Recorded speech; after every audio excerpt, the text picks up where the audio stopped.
And we're live. Welcome to the DRS Train podcast. I'm Peter Brook, the man who thinks Indy 2005 was Ralph Schumacher's fault, and I'm joined by Ciaron Smith, the man who thinks Indy 2005 was Bridgestone's fault, and stepping in for Nav, our producer Psychedelicon, the man who thinks Indy 500 was Ferrari's fault. Welcome, guys. Yes, hello. How is it going? Going good. So this is the first episode of the Rumour Mill. As Murray Walker once said, anything can happen, and it usually does. And while silly season may usually happen in August, this year it's apparently happening in November. Yeah, this was a bit of a weird situation now with all these new rumors coming out, so looking forward to discussing them. Absolutely shocking rumors out there. Some of them, you wonder if there's any credibility, but we'll discuss and dive deeper.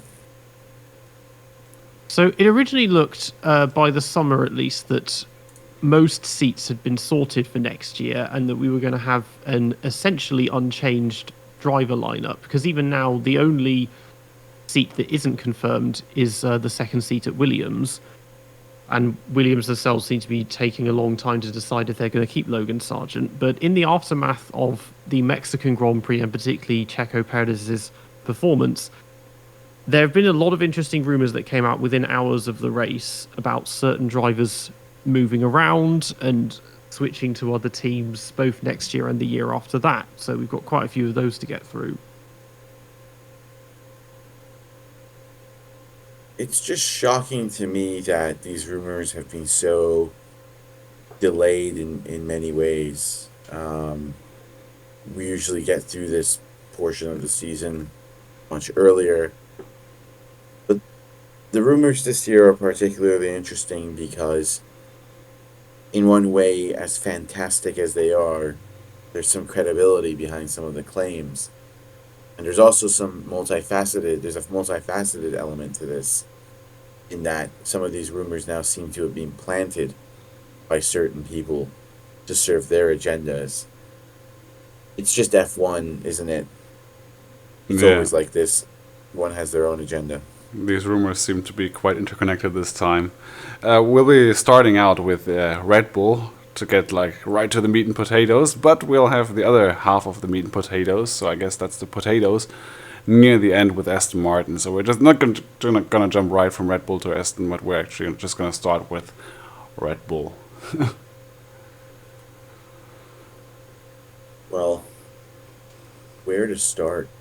I mean, I suppose before we get into this, the main rumor here is that, Sergio Perez is potentially out of a drive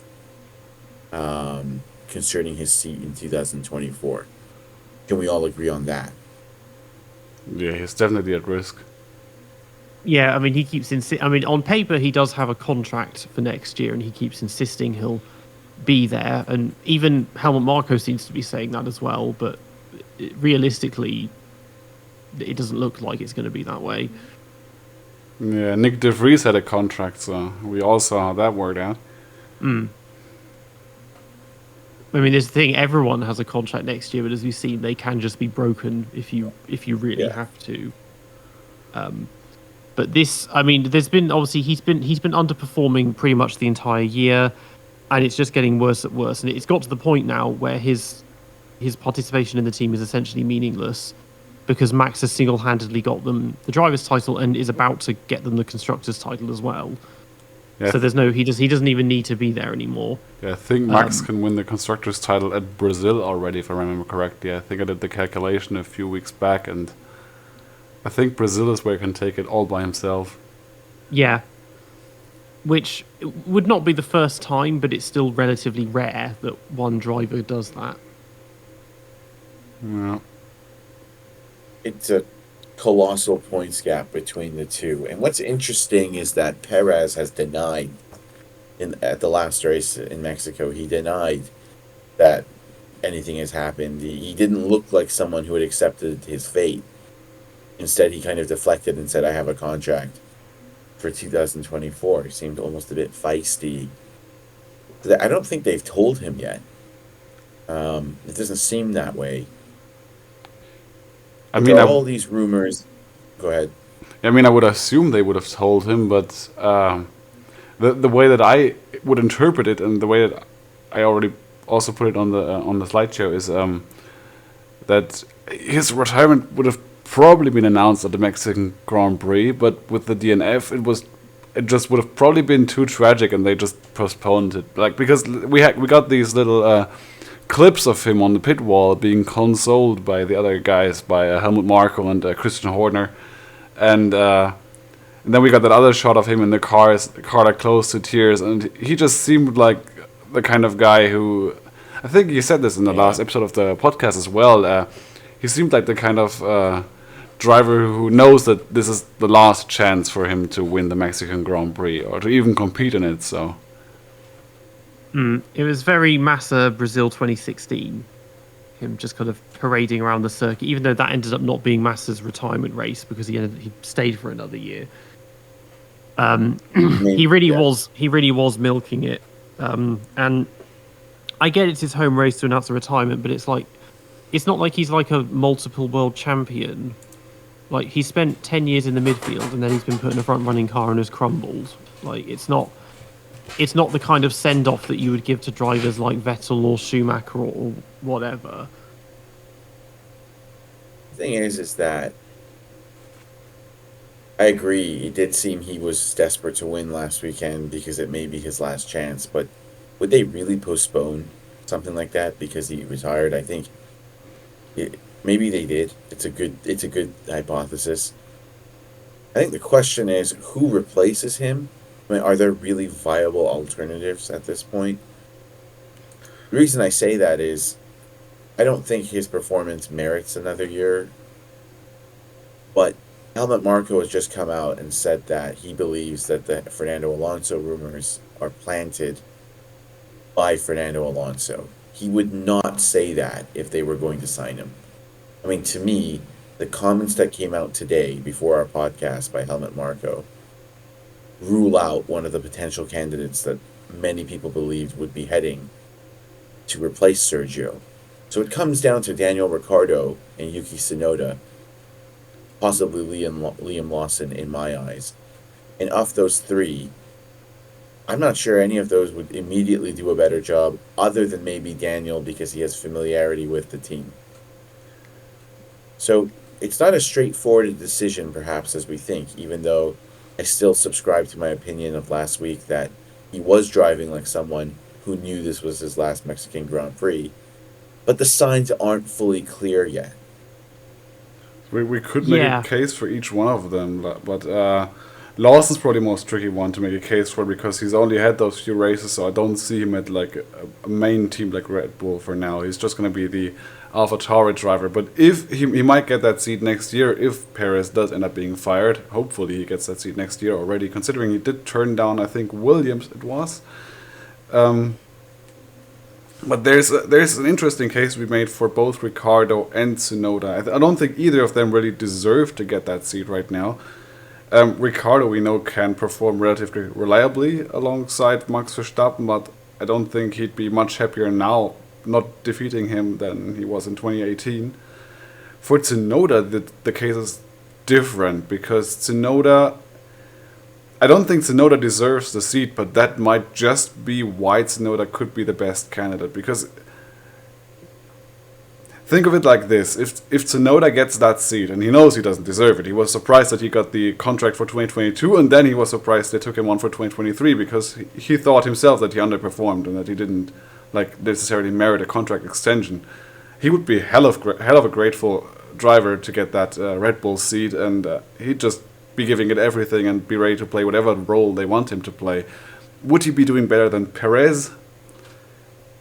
Doubtful, but at least your driving style analysis, Ciaron, your own write-up says that Tsunoda has an oversteer preference and quite a notable one. So I think he'd be getting along with the car better than Perez does necessarily. Yeah.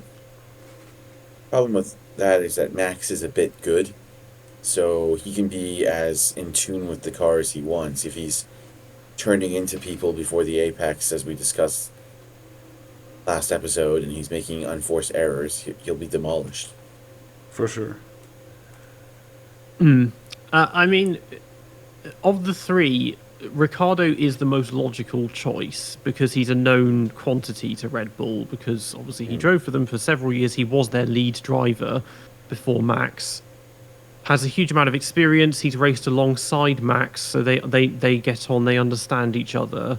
I guess it depends how ambitious he's feeling, because now he's in his like mid-30s. If he's still thinking he can go for titles, or if he just wants to do an Eddie Irvine and just enjoy having a good car to drive and make bank and retire on a lot of cash or something.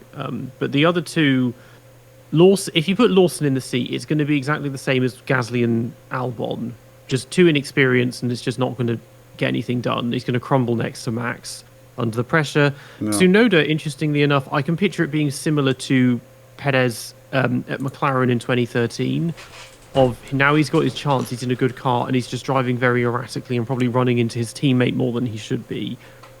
But it would be interesting as well, because unless you count Takuma Sato in 2004, he'd be the first Japanese driver to have like a front-running car under him as well. Yes, I think I agree with that. Daniel Ricciardo, in many ways, of the poor quality of candidates available, is perhaps the least poor because he just had a good race, so current form isn't too bad. But more importantly, he does have familiarity with the team, and I think most importantly, he's marketable in this current era of Formula One. Netflix adore him. The fans, for whatever reason, adore him. Not quite sure why, but he really is a popular driver still, despite his mediocre level of performance for most of the past 3 years. So yeah, I would agree with that. I think Daniel would be the logical choice. But in a way, you'd have to think about, does that make the team stronger? And, even if Ricardo was comfortable with the car, will he do better than Perez? Probably.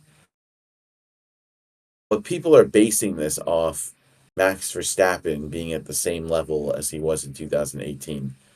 I think he's become a better driver since then. And I think Daniel Ricciardo will find that out the hard way. Yeah, I mean, 2018, that was the year that Max just switched, and he's been kind of near faultless since then. I think for me, because to me it looks like it's Ricciardo. I get the feeling if it is that they've been planning this for a long time, because this year we forget, before AlphaTauri he was still Red Bull's simulator driver and test driver and everything. So maybe they were already thinking, okay, well, we've had 2 years of Checo and he has underperformed, so let's see how he does in 2023, and in the meanwhile we can prep Daniel, and then, oh look, De Vries isn't doing so good, so let's throw him in and get him some experience in the car to prep him for 2024. I think Daniel's marketability is a huge factor in all of this. This is a driver that when they announce Ricardo to Red Bull 2024 in 2 weeks, they're going to get like countless likes and retweets, and it's going to be great for their social media platform. And don't discount the importance of that. I'm not saying that any of us are, but we shouldn't forget that this is also a business. And even though Tsunoda shares, the Honda connection, Daniel is a celebrity. So it it could just sway this in his favor, because honestly, on pure merit, can we honestly look in the mirror and say any of these drivers deserve to drive possibly the quickest car of the modern era next year? No. It's a tricky one, because again, you can't. They're in a bit of a quagmire with their driver program, because they have quite a large junior team Obviously, none of them you would put in the Red Bull. You would put them in AlphaTauri first. But again, none of that. Even there, you're like, none of these guys look ready. I mean, particularly they just dropped Dennis Hauger and I think Enzo Fittipaldi. So there's a couple of their more senior ones are gone, and the others are all lower easy. Yumu Iwasa, again, he's there because like Tsunoda because of his Honda connections, but he's going off to Super Formula next year. They don't seem to have much they can rely on from the junior team. When in the past they used to have drivers they were obviously prepping for a long time before they gave them a seat, and this was the case with Ricciardo and Jean-Eric Verne and Buemi and Vettel, that you could see it coming a mile off that they were going to get that seat. And they haven't really had that. Lawson is the only one in that position because they had it with Yuri Vips, and then obviously they had to drop him. So they're being forced probably to look outside of the junior programs, which every team seems to be doing at the moment. Yeah. Yes. Go on. No, I wasn't really going to add anything to that. I agree with that. It just speaks to our general thesis that the pipeline right now in Formula One is perhaps a little weaker than usual. And Daniel is very lucky because he is on the brink of making a sensational comeback without really having deserved it. Not sure what that says about Formula One, but I don't disagree with what you're saying. I think Daniel Ricciardo may well be a Red Bull driver next year. So, which could I have no idea how that will play out. So it depends. If at the beginning of the season he says I'm fighting for the title, he's already lost. That'll be his biggest mistake because that's the same mistake that Perez and Bottas made. If he doesn't go in with that mindset, maybe he'll do all right. But otherwise, he's going to be there trying to beat Max, and won't be able to. The problem is that they're all trying to be the next Rosberg, and it hasn't really worked out for them. So yeah. Is that they need to realize just be the Barrichello or be the Patrese, just the safe number 2, and you'll be fine. Yeah. You're right. It's a question of mind management in a way. When you come out and put all that pressure on yourself, you're just opening yourself up to criticism. While if you come in with a more measured public expectation, you're only going to surprise to the upside. So it's something that, I think a smart driver against Max, who has been integrated in that team since 2016, will do. They won't come in and say, oh, well, I'm here to win. They'll say, well, I don't know. I have no expectations. We'll see how it goes. Mm. So obviously before the prodigal son returned to the Red Bull family, he spent 2 years at McLaren, and his teammate was Lando Norris. And Norris seems to be the main one that people are talking about possibly taking that seat. With this, and with the rumours being that there is a pre-contract in place for 2025. And this is an interesting choice. Obviously, he's got the talent, but he himself is someone that very well could, and I'm sure thinks he can challenge Max. But he also has quite a good thing going on at McLaren, and that's he's been with them for a long time now, and he, in my view at least, would be better off staying there and building the team around him. Yeah, but the team are all like rosy-eyed now around Oscar Piastri, and Lando Norris isn't really convincingly beating him. Like, he is beating him, but Piastri is much closer than would be comfortable for Norris. But yeah, the pre-contract for 2025 thing. There's another rumor that came out this year also around Red Bull Junior, who's currently in the sport. That would be Alex Albon. There's been a few rumors, but one of them that I forgot to include on the slideshow was that Red Bull reportedly approached Albon for a potential return to the team, and he turned them down. So that was interesting to read. Like that came on Motorsport Total and Sportskeeda some months ago, and that was interesting because I would have thought that maybe Albon would maybe want to go back. Like he said himself that they made him drive with setups of Max, and he didn't really enjoy those because he doesn't really like that level of oversteer and all that. But it's a seat at a top team.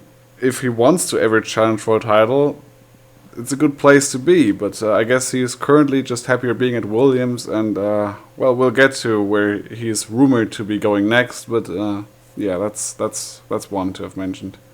Yeah, I mean he obviously doesn't want to go back. The same with Gasly. I mean, both of them, they went there, they struggled, and then they left, and now they're both doing really well.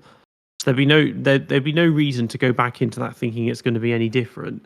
And I kind of feel like this way with Checo is that assuming he doesn't just retire completely, if he does go into a different seat somewhere in the midfield, maybe he'll find his mojo again because he's lost that pressure, and if it's a more familiar environment, he can just start driving better. That seems to be a recurring trend with everyone, all of Max's teammates, I suppose, well, except Ricardo. He's the only one that didn't leave and then suddenly improve. Yes, it really does come down to driving styles and how the car and the team are reacting to the driver. I don't think it's fair to say Perez is not F. I don't think it's fair to say Perez is not F1 caliber anymore. The reason I say that is because he is up against a triple world champion who many believe is currently the best driver in Formula One. So it's not exactly clear if that means Perez would beat 80% of the grid. It just means that he's not good enough to be in the top team anymore, which I think, his talent aside, his mind management has utterly collapsed. He has been beaten by himself in many ways. He let Max get in his head, and it has just been free fall since then. And it's psychological. And sometimes you can get out of these ruts by yourself, and sometimes you need a catalyst. And that catalyst can be a negative one. It can be being removed and signing with another team. And I think Perez has to look at himself in the mirror. And I mean, we know he's admitted he's seeing a psychologist. So, he needs to really mentally prepare himself for whatever he does next. It's concerning. But to wrap this up, I don't think anybody with the way that car handles, the way that team operates would currently beat Max from the candidates we've mentioned, Norris included. So I think Norris would be a bit foolish to leave right now because Piastri, while has shown tremendous potential, is not beating him yet. We'll see at the end of next year, but right now, all those drivers I think would suffer against Max, and I think whoever goes in that seat will basically be a placeholder until something else that's better comes along. There's also implications about the whole Norris thing. If he does have a pre-contract for 2025 with Red Bull, and if he's gonna end up taking that, then at best Ricardo's gonna have one season, or whoever is gonna just have one season in the Red Bull next to Max before they'd be out again. And I'm not sure if anyone really would want to go there. I mean, I could see it for Ricardo, maybe like one last hurrah in a front running team. But like he knows he doesn't have like 10 years of a future in F1 anymore, I don't think. But yeah, I don't quickly to loop this out, then to just like close the loop on this. My point is that those guys as well don't have as much to lose as Lando because none of them have that reputation. I mean, whether it's Ricardo or Lawson or Sonoda, whatever. If Lando Norris, a budding young star of Formula One, goes to Red Bull and gets demolished by Max, he's no longer considered a top driver. It's just an optics thing. It's hard to consider someone a top driver or in their peak after they get demolished. I've seen it time and time again. So Lando has to be very careful. I mean, if he plans to become a world champion, getting demolished by Max Verstappen is not going to help his stock or his image. Anyways.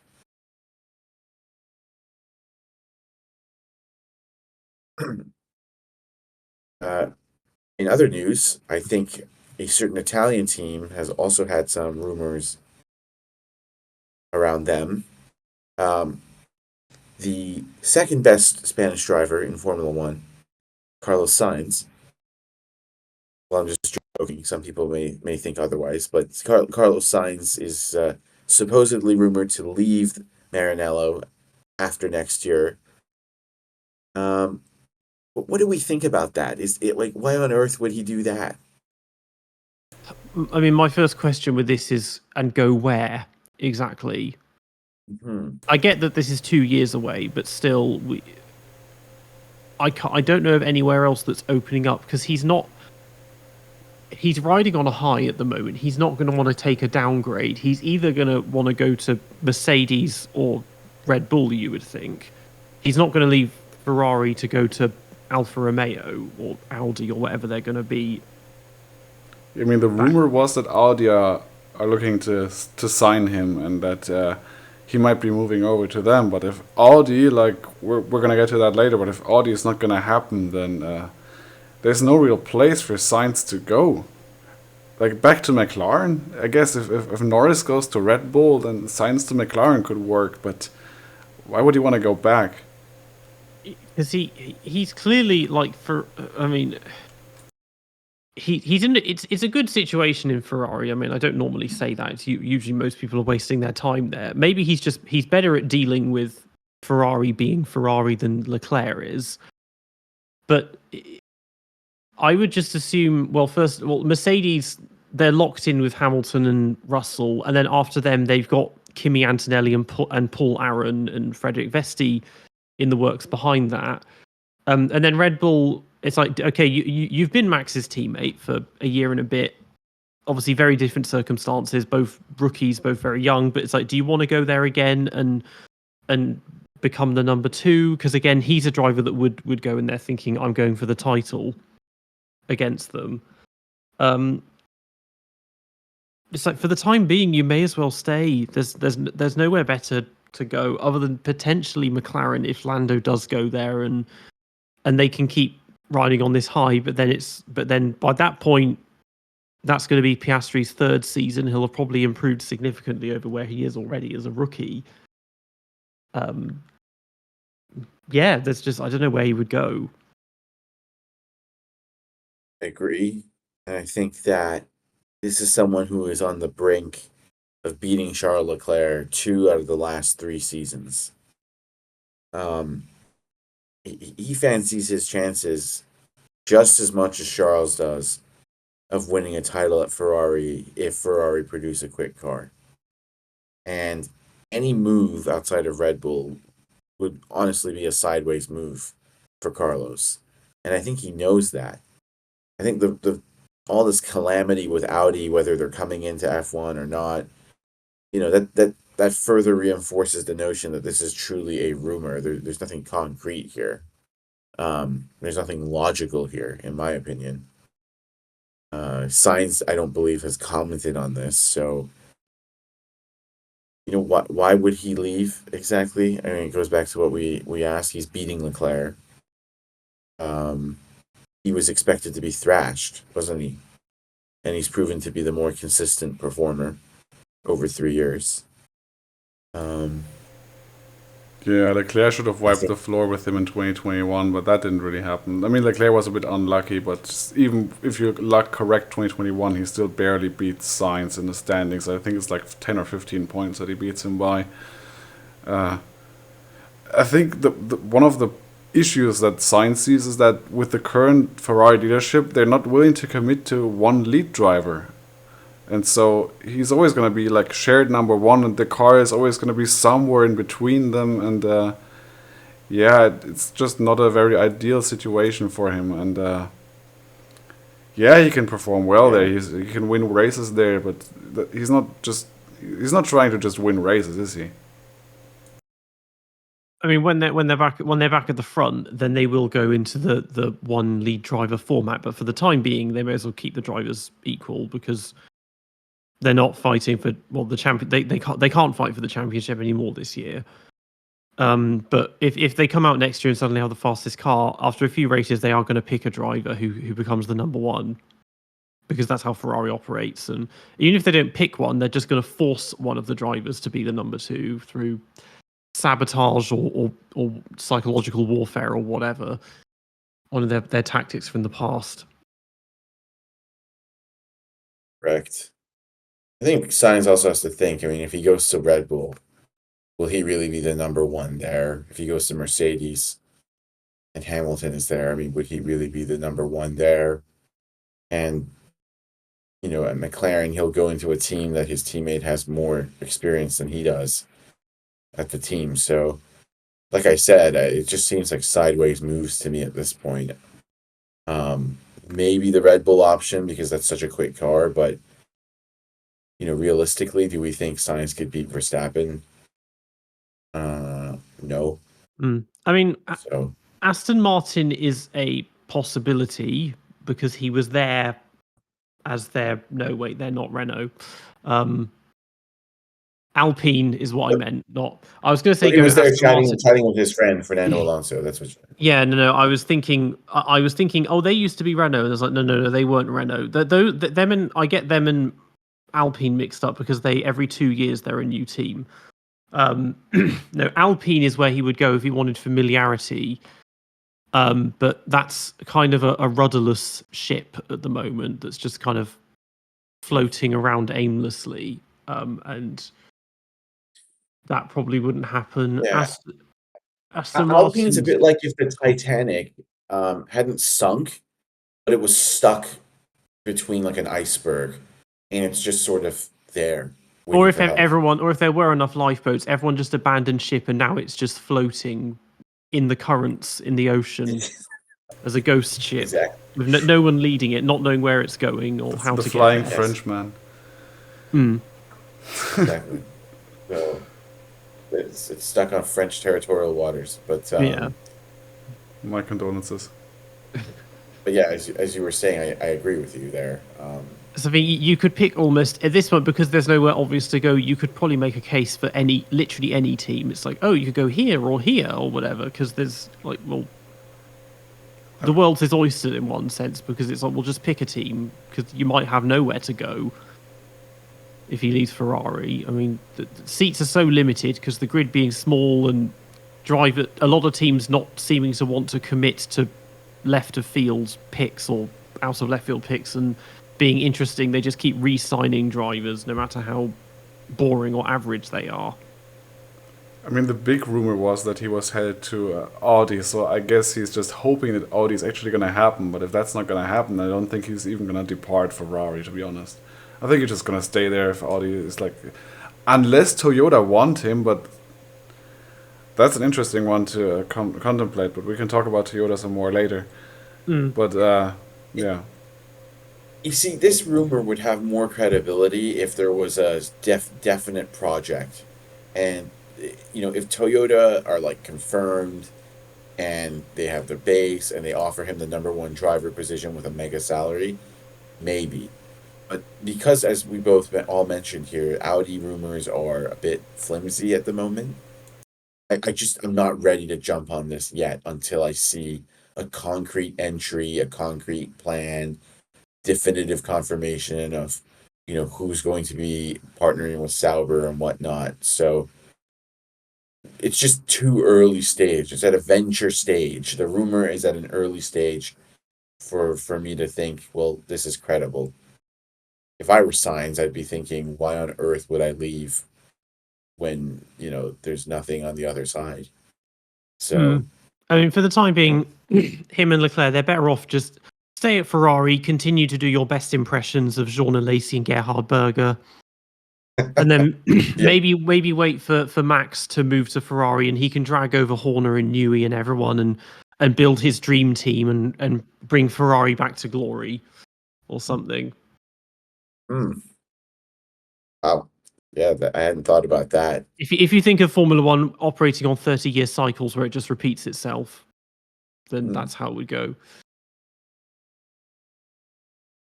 I'm not even sure if if Max brought Newey and Horner and all those people, I think they would win the title quite easily. So he would have to completely gut the team so that it was only Ferrari in name only, just all British staff that he's brought over from Milton Keynes, but now living in Maranello. I mean, isn't that kind of how Michael Schumacher won his titles, though?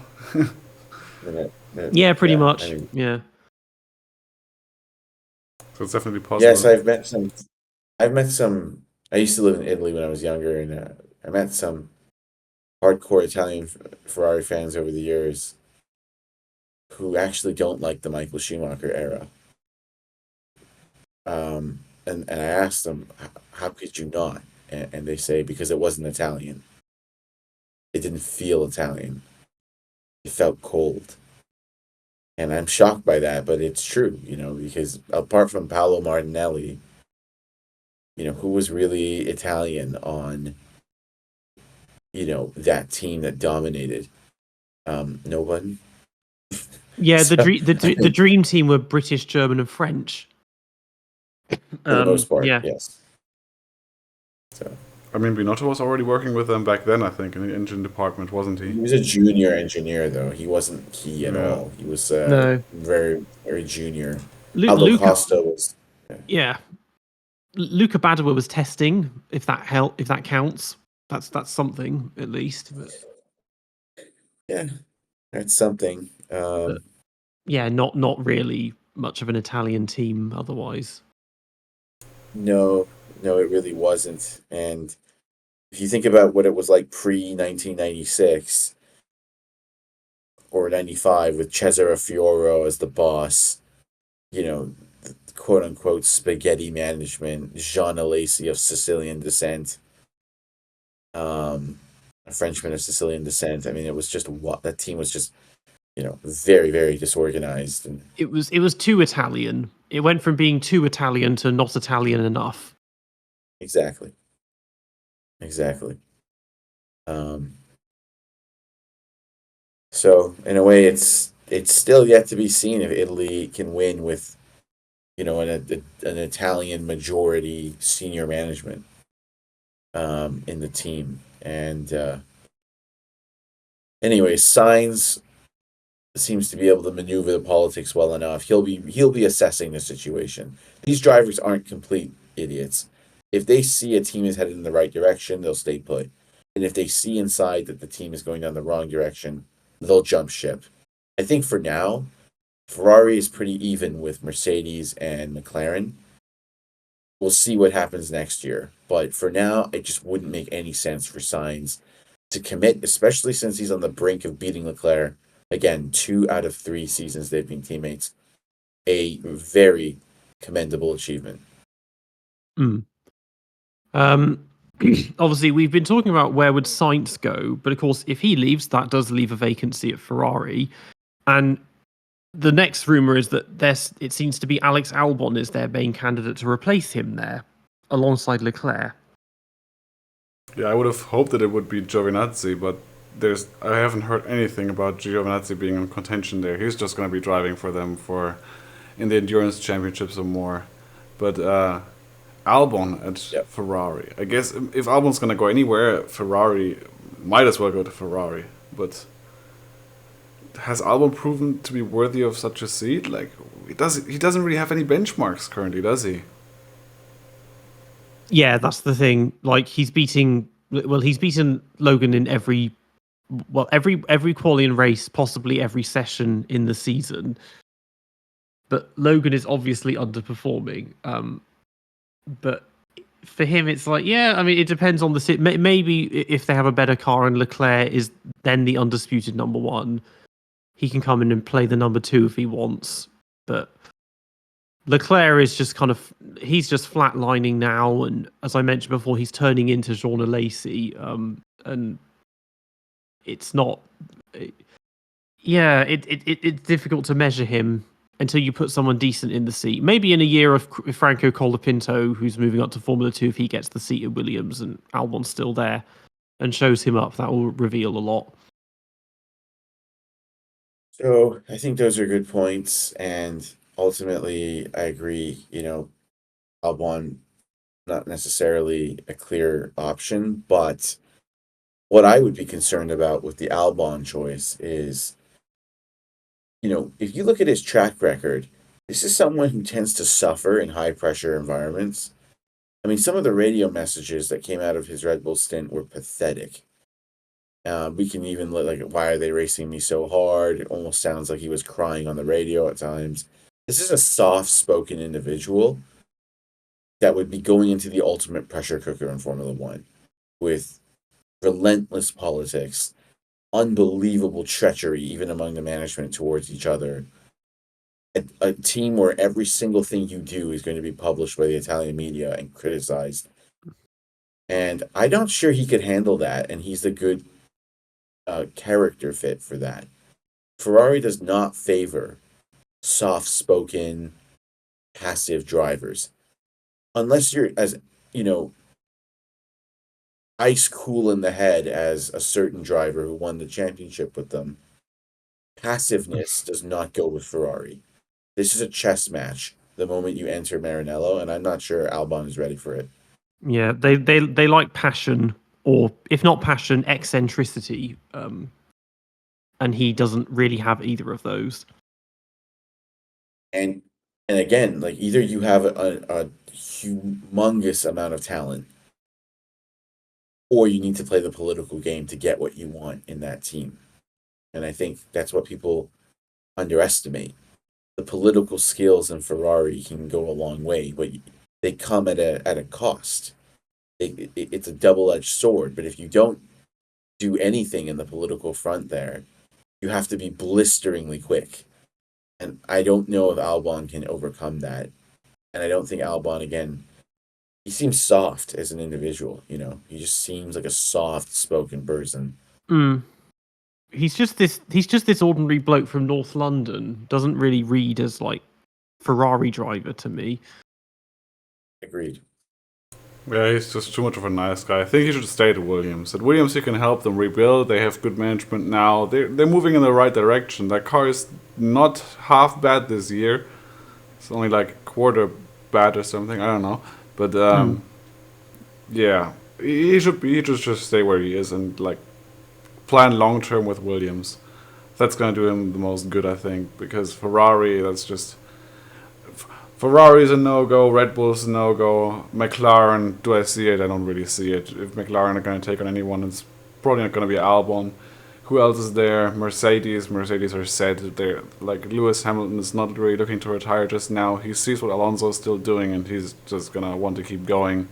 He's, like, a year or two ago, he said he's not interested in starting a family yet either, so he's not going to take Kimi's route of just becoming a stay-at-home dad, I guess. So Lewis is just going to be racing forever as long as there's no one stepping up to replace him, and it doesn't look like George Russell is doing that. So Albon to Mercedes, like, if at all, he'd have to take Albon's seat, which I don't really see happening. What other top teams are there? Alpine is not really a top team anymore. Would Albon go to Alpine? Maybe. Would it be an upgrade, a step up over Williams? By then, probably not. There's not really anywhere to go. Yeah, he's better off. I mean, Williams, particularly under James Vowell's leadership, they've become the like nice team that are very, very supportive and congenial and all of that. Very different to their original guys with the Williams family. So yeah, and it's just that there's nowhere else to go other than moving sideways, like to move to Haas or Alfa Romeo or whatever. So yeah, for the time being, if you're the undisputed team leader and you feel good, you may as well just stay. I mean, I think he has a good setup at Williams. He may as well just play that out. Alpine, I mean, does he really want to go to Alpine to be run off the road by Esteban Ocon? I don't really see why he would want that. So yeah, I think he should stay at Williams. Or he could replace Ocon, and then him and Gasly can, wallow in their misery of being bodied by Verstappen. That would be quite an interesting team lineup, though, to be honest. the Red Bull disgrace is just, I guess, the extra. Just rename it Team Verstappen Scalps. Yeah, or something. The Sidemen or something. I don't know. Yeah, that's a funny one. Yeah. Should we move on to Williams, or is there anything more to discuss around Ferrari? I don't think there is there?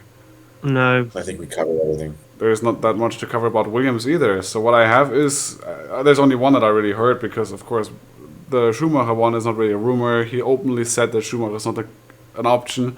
But of course, the rumor is that Felipe Dragovic is the main contender if Sargent's contract does not get extended for next year.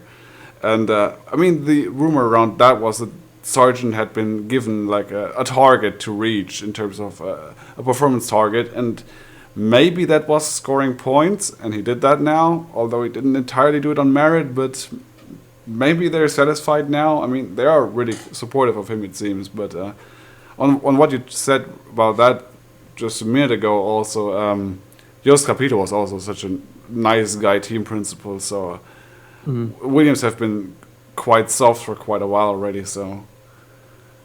But yeah, I mean, at least he had the guts to sack Latifi. So, I mean, okay, well, so Dragovic, he's not a Williams junior, so obviously in this day and age, it would make perfect sense for them to sign him, because any team, it seems to be anyone but our own juniors at the moment.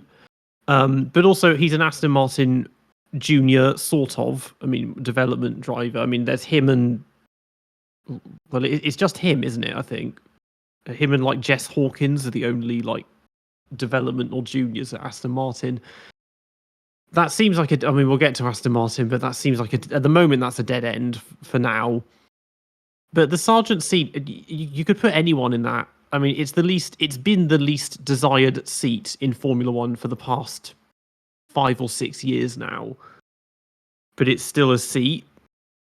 Sargent is just it's kind of getting frustrating how it's similar to Checo, which is every week something goes wrong, whether or not it's his fault, but he just can't have a clean weekend. And he's got 1 point by default. And they are taking an oddly... I mean, it normally isn't odd to wait this long to announce a seat, because often they're done over the winter, but because every other seat was sorted weeks ago, that's why it feels like it's taking forever for them to decide. I mean, the one thing that strikes me about Sargent as opposed to Paris is that Sargent is like, he always calls them learning weekends, so that's quite interesting. Like, we have this little prediction game going on Ciaron server, where we have this prediction channel where we always make the predictions for the race weekend, and there's almost every time there's just a prediction.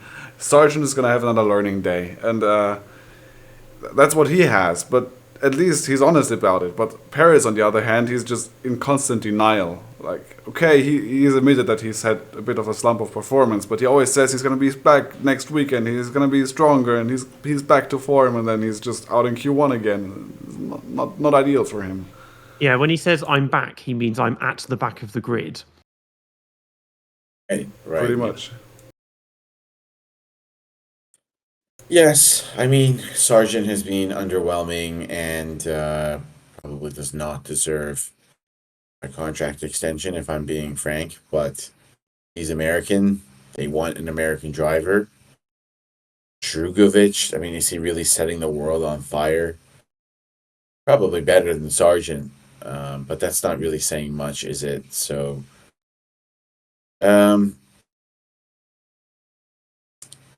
yeah, learning weekends. The problem is that you can't always be learning. At some point, you need to actually show that you've learned. And I'm not sure Sargent has learned anything this year, frankly. He just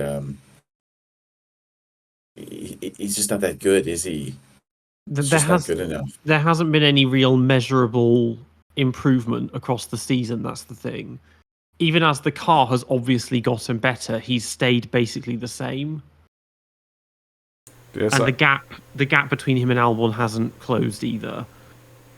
Yeah, so for more than half the season, I was keeping this like big spreadsheet of all the quali times and how the drivers stacked up. And the two biggest gaps on the grid, the biggest one was Perez versus Verstappen, and the second biggest one the whole time was always Albon versus Sargent, and that hasn't really moved much. It's always been around half a second of an average gap across all sessions, so that includes Q1 and Q2 sessions. I don't quite remember what it would be with only the final combined session they participated in, but that would pretty much always just be Q1. So I think for them it's accurate either way. Let's just say. Yeah, I mean, if he could have just one weekend where he beats Albon, you would say, well, maybe there's something. But there hasn't been a single weekend where he's obviously beaten him. There've been weekends where he's been closer, but there's always a couple of Hasses and a couple of Alfa Romeos in between them in the race. It's never like they're running in formation or anything. Yeah, It's he's just not good enough. It's just not good enough. Mm.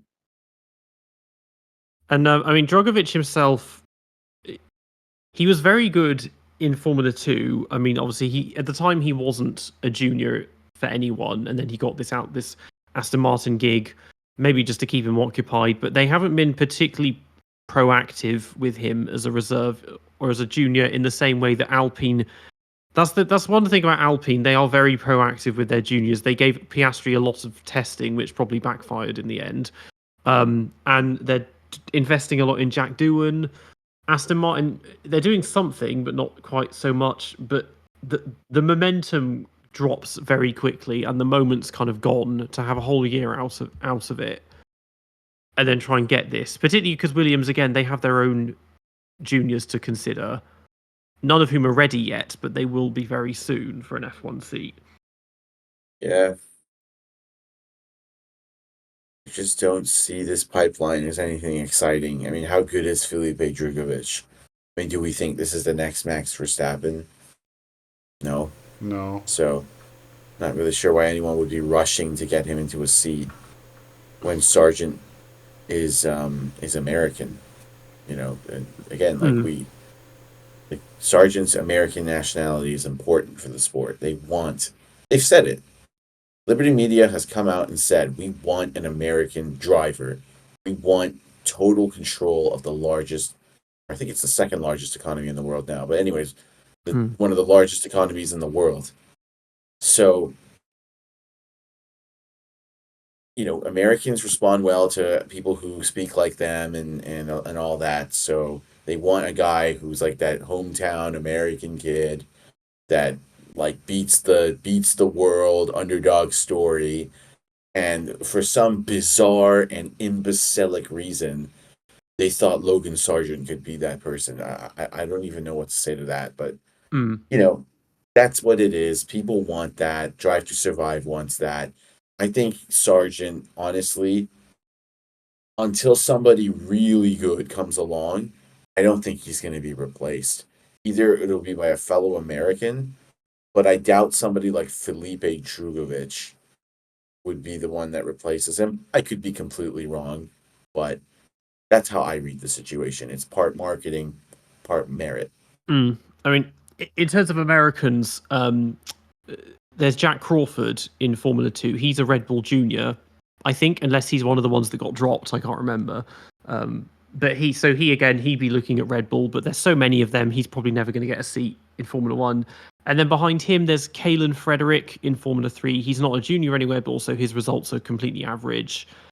And then Yugo Achukwu, he got a lot of attention. He's just joined Frecker.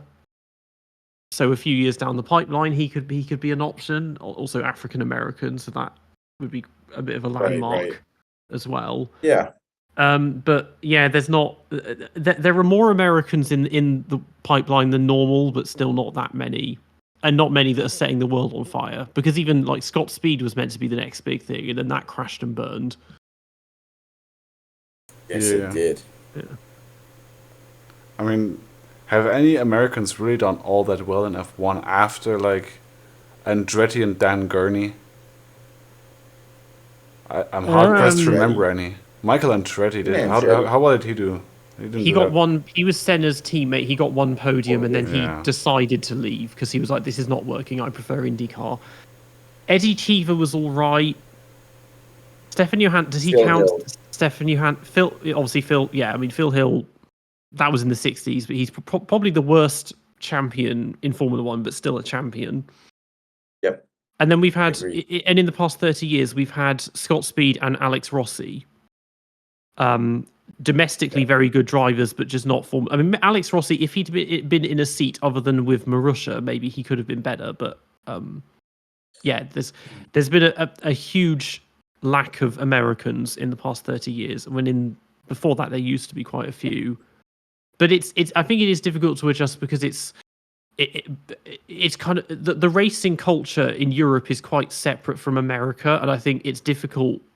And I think the Japanese drivers have this as well. It's coming over and trying to get ingratiated into the European scene can be difficult to adjust to. And that's why you see a lot of Americans will instead go to, well, in the single-seater case, they'll go to IndyCar, or maybe NASCAR, or something. Look, there is no doubt about it that a country that for most of the recent for most of the last century has kind of taken pride in being the best at everything, even though we're seeing signs of a multipolar world emerging. This country has a hard time sometimes accepting that like other regions do things better than they do. And in one area that, you know, again, it's not elitist to say this. This is just proven by the numbers. Europe is still the region, and particularly the United Kingdom and Italy are the breeding grounds for the top drivers in the world in open wheel categories. And that comes down to a few things. First, it comes down to the culture. Whether we like it or not, the level of competition, intensity, and commitment is beyond belief at a junior level in the kart tracks at Lonato or at Snetterton in the junior series in Formula Renault or in the Italian junior series. This is much more competitive and much more serious than any other junior categories in the world, in my opinion. And I think if you listen to Danica Patrick, she kind of confirms this, how she went from being in this comfortable American environment to coming to the UK, and she felt like everyone was trying to stab her in the back. Well, Danica, that's called competition. They're not there to be your friends. Danica said, I was looking for a friend in the UK. Why on earth were you looking for a friend? Everyone there is trying to make it. They're trying to get to the top paying, most respected sport in the world, in my opinion, Formula One. And I feel like that intensity doesn't exist in American, Japanese, Canadian, whatever it may be, junior series. And that's what breeds that, if I may say, almost toxicity breeds the competitors that we see in Formula One, the Michael Schumachers, the Lewis Hamiltons. It's unique to Europe, and until an American can somehow bridge that gap and adopt that cultural mindset, I don't think we'll see a great American driver, because they're coming through with a some kind of pedigree that's not at the same level. I can't exactly put my finger on it, but you can just see that there's a cultural difference. It's a more relaxed approach that doesn't fit with Formula One. Formula One is toxic. Formula One is incredibly competitive, and the only thing that matters is beating your teammate before all else. If you don't like that dynamic, do not come to Formula One. It's as simple as that. I'll stop there.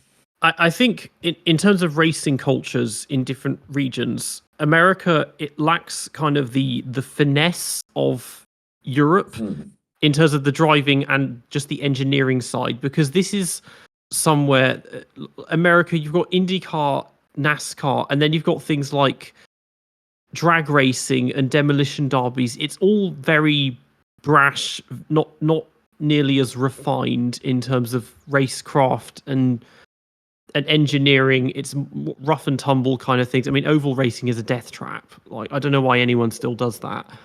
I agree. And also because they have such a large domestic scene. It's the same in Japan. You can, if you're half decent, you can very easily get yourself a seat in Super Formula or Super GT, and they're big grids and large turnaround. The same in America with NASCAR and IndyCar. F1, as we've seen, the grid turnaround is minuscule.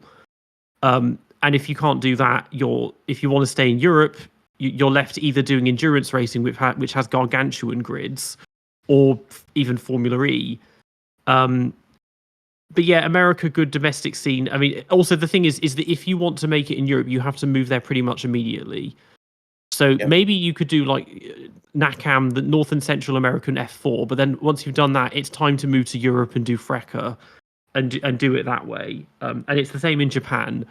Again, Japan is a bit interesting because basically every Japanese Formula One driver got into Formula One because they had connections with either Honda, Toyota, or Yamaha. So through an engine supplier, and so yeah, basically win Japanese F4 or do something good in Super Formula, and then you can move over to F1. That's Look, pretty if much how someone it wants is. to go to the NFL, go ahead, Peter. Sorry.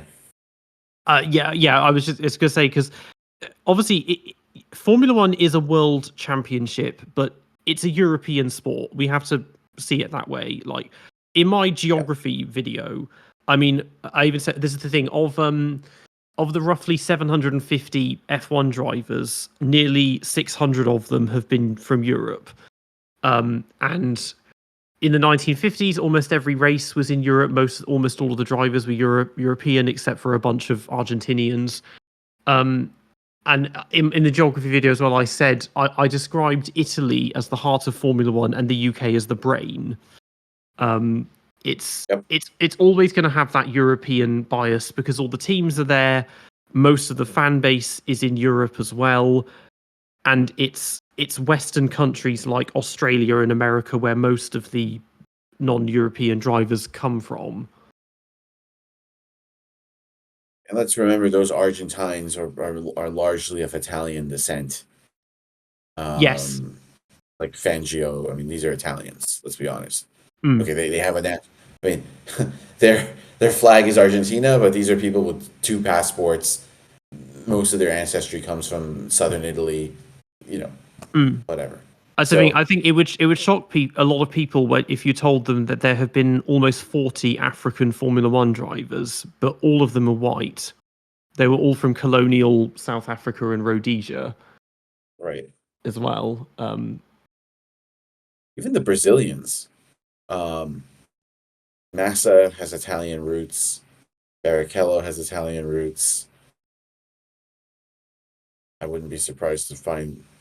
I heard rumors about Senna's roots, so I'm not gonna comment on that. Senna's Portuguese, but yeah, but with Brazilians again, it's another very kind of multicultural country. But pretty much all Brazilian Formula One drivers have been white of like Portuguese or Italian descent as well. Yeah, it's very. Was like it was like Syrian or something, but that's about it. Yeah, it's It's very different to when you look at Brazilian footballers in terms of like racial makeup and stuff. It's in Formula One. It's very different. And again because it's because Formula One is so expensive. Like in Brazil, it's the drivers come from middle class families and quite wealthy backgrounds. You don't get Formula One drivers coming from like the favelas or anything like that. Yeah. But that's the same in every country. You have to be rich to make it now. Yeah, and I think that's to close the loop on this portion. I think whether you're American or European or from West Asia or from Far East Asia, wherever it may be, you need money right now. I think that's going to determine things more than your talent, unfortunately, given the cost of junior racing. But I think moving on from Williams, we have some other rumors as well, don't we? I mean, let's talk about Team Hinwil, the team that only has a state-of-the-art wind tunnel because of Ron Dennis signing Kimi Räikkönen. Yes. Audi. Audi. Let's talk about that. What are our thoughts on this? Any of you guys want to kick this one off? Yeah, I mean, from what in terms of Audi's candidates, if Audi is going to happen, they were reported to be interested in Ocon, Hülkenberg, Sainz, and Schumacher. I didn't list Schumacher here because he hasn't been mentioned in quite a while in those rumors, but earlier in the year he was mentioned there, but of course he's attached to Alpine now. But in terms of Audi, there were rumors earlier this year that Audi was already behind on engine development for 2026, and now that there's a new Audi CEO, I think it is, or something, they're no longer that interested in doing F1, and so there's now this big new rumor that Toyota could be buying out all of Audi's shares and together with McLaren and take over the Sauber team. I don't know, Toyota Sauber. I don't know what it would be called, but this is why I've always been referring to this as Sauber. I never called it Alfa Romeo because Alfa Romeo, of course, will be the title sponsor for Haas next year. So that would just be extra confusing, and the car brand has no real involvement there. But yeah, that's the big rumor is either it's gonna be Audi and Toyota's just like fake news, and then the candidates, of course, as mentioned, or Audi is out and we get Toyota. I mean, Sauber, it's almost becoming what like March and Lola are, in that they didn't really have their own F1 teams, but everyone else would buy their cars and use them and make their own run off that. Is that, to me, it's always Sauber, and it's like BMW and Alfa Romeo and Audi and Toyota. They're just kind of custodians of Team Sauber. Because it's like yeah, when I think Toyota, yeah, I definitely think of them having a base in the Swiss Alps. That definitely reads as Toyota to me, and Audi. It's always Sauber, but because we're meant to have new engines, isn't it, as well as the new technical regs in 26. Yeah. Yes.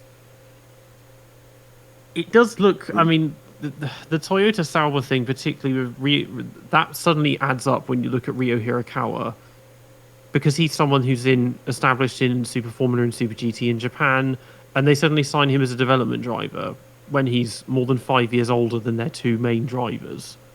It's just a very strange signing for McLaren. I mean, with Sauber, it's a bit different to what I think you described with Lola. With Sauber, we have these two categories. There's like Audi Sauber and BMW Sauber. Those projects where there's actually like full technical support from the car brand, and where it's not just the Sauber team doing what they does and slapping the other logo on there, but it's actually like BMW and Audi would have been directly involved. Whereas Alfa Romeo, there's no Alfa Romeo personnel working on that Sauber car. It's purely a name. It's basically like the Petronas Red Bull Sauber cars or something like. It's not. This is not the Alfa Romeo of the 1950s or the 1980s. Yeah, as much as it's not actually Alfa Romeo. Yeah. Yes, I would really like some clarity on this. I think the McLaren move, signing the Japanese national or someone of Japanese descent, is interesting.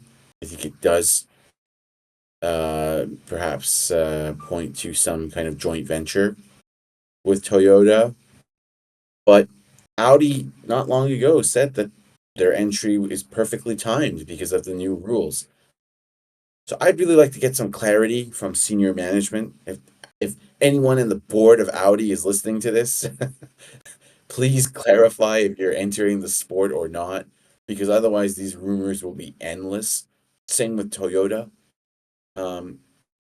Because I don't, it's impossible to know. I mean, what could have been the catalyst exactly for Audi to make such a sharp 180 turn? I mean, such a 180 turn on their initial decision. I mean, it's mainly it seems to be mainly linked to the new CEO and not being willing to spend that kind of money, considering the situation that Germany is in right now and the car industry, and it's not currently getting that much better if you consider who's in power here right now. So, yeah. So okay, so it's a decision. It's a financial, like economic based decision, and then I would assume so. Yeah. Toyota, perhaps in a better position, would assume that. I'd really like to see some clarity on that. They should come out and say something. Otherwise, it's just very difficult to judge. What's less difficult, in my opinion, to judge is that perhaps Sauber are unhappy with their two drivers right now, and I wouldn't blame them. I don't think they've performed, and frankly, I don't really understand why Bottas's seat is so secure. No. So there were these reports earlier this year that the Sauber management is quite unhappy with the friendly dynamic of Zhou and Bottas, and both drivers are confirmed for next year. But then Nico Hülkenberg said like a week or two ago that he was in talks with Sauber and with Audi earlier this year, and they were interested in signing him, but they didn't really have anything to show to like assure him that they'd be at the very least the midfield or front running team, and so he decided to just stick with Haas for another year. That's what I heard. So that's again Motorsport Total and Sportskeeda usually where I pick up these rumors and stuff like that, and there's other sources as well, but they all pretty much just keep repeating the same thing when it comes out. So there's that front. So if Toyota do sign, I wonder what that means for the driver lineup. I mean, there will be a Japanese driver there. Would they pair him with a Chinese driver? I don't think so. I mean, who knows? there's a few possible considerations to be made here for who could be second driver. I mean, for one, there's always the Sainz rumor that Sainz could still be tied to Sauber, that it's not dependent on Audi. Maybe he would be lead driver at Toyota as well, with, of course, reportedly Ryo Hirakawa, who was just signed to McLaren a few weeks ago and is now rumored to be taking the F1 seat with Toyota if they take over the team.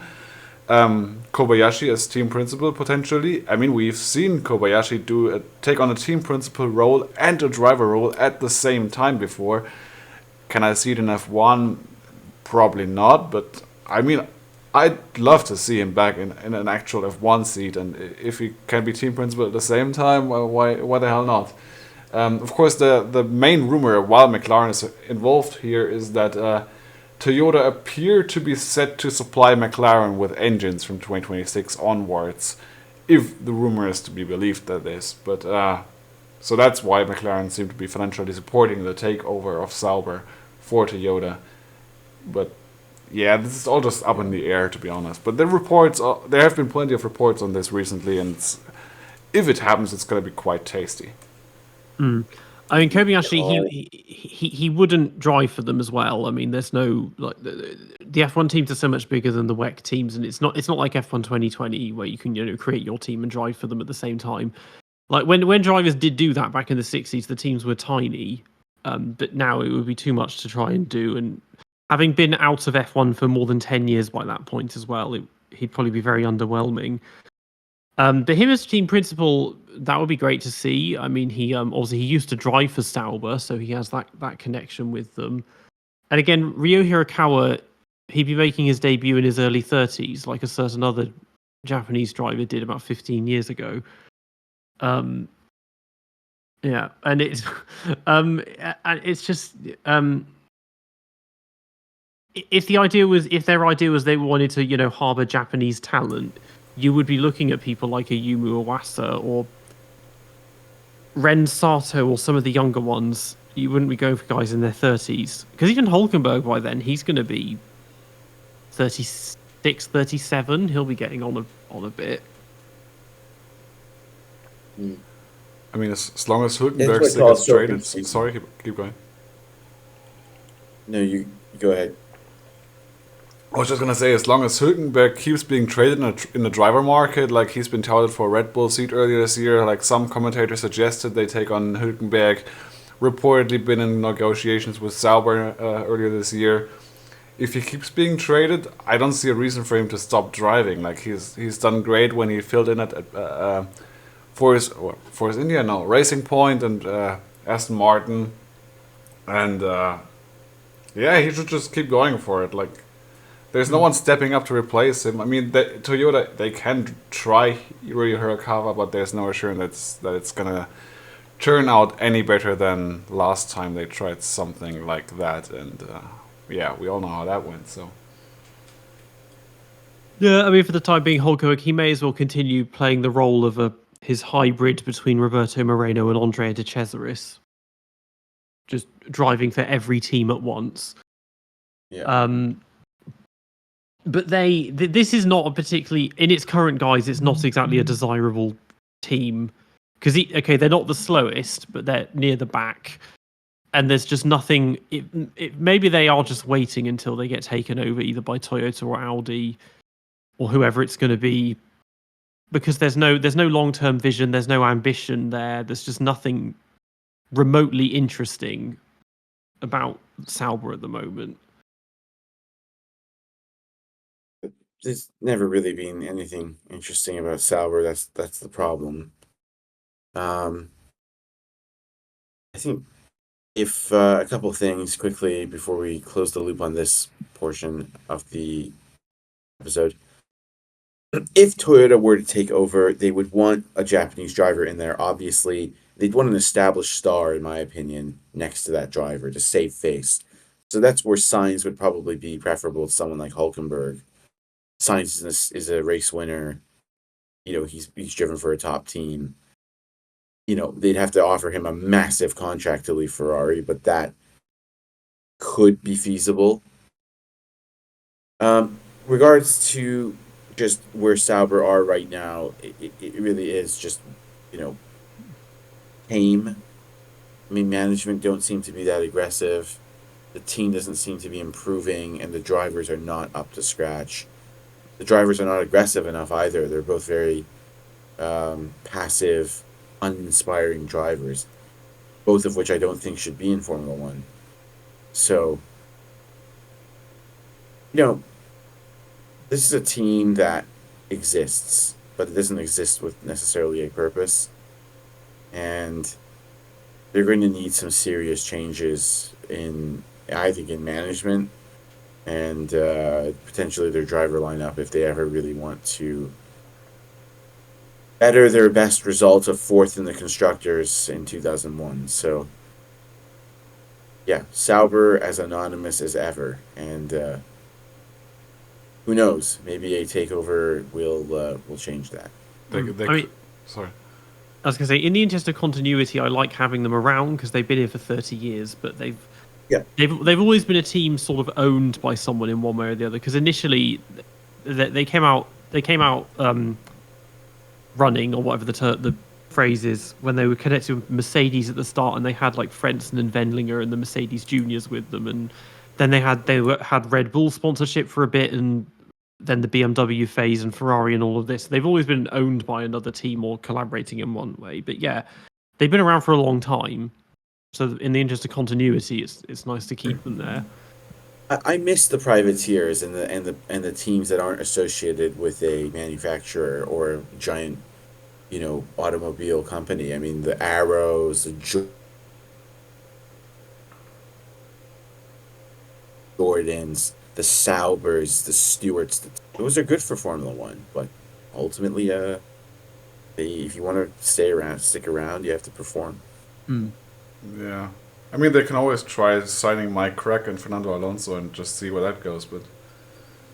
Right. I mean, Alonso and Bottas on the same team together, the two polar opposites of drivers, that would be very interesting. I mean, Bottas would get annihilated, but he wouldn't care enough to realise he's getting annihilated, I don't think. I think Bottas said he had mental issues, didn't he? Or, sorry, I should phrase that better. He had some mental health struggles next to Hamilton. I shudder to think what he would go through next to Alonso. So. I mean, Kimi kept it together, but that was through just sheer undiluted indifference. Yeah. Yes.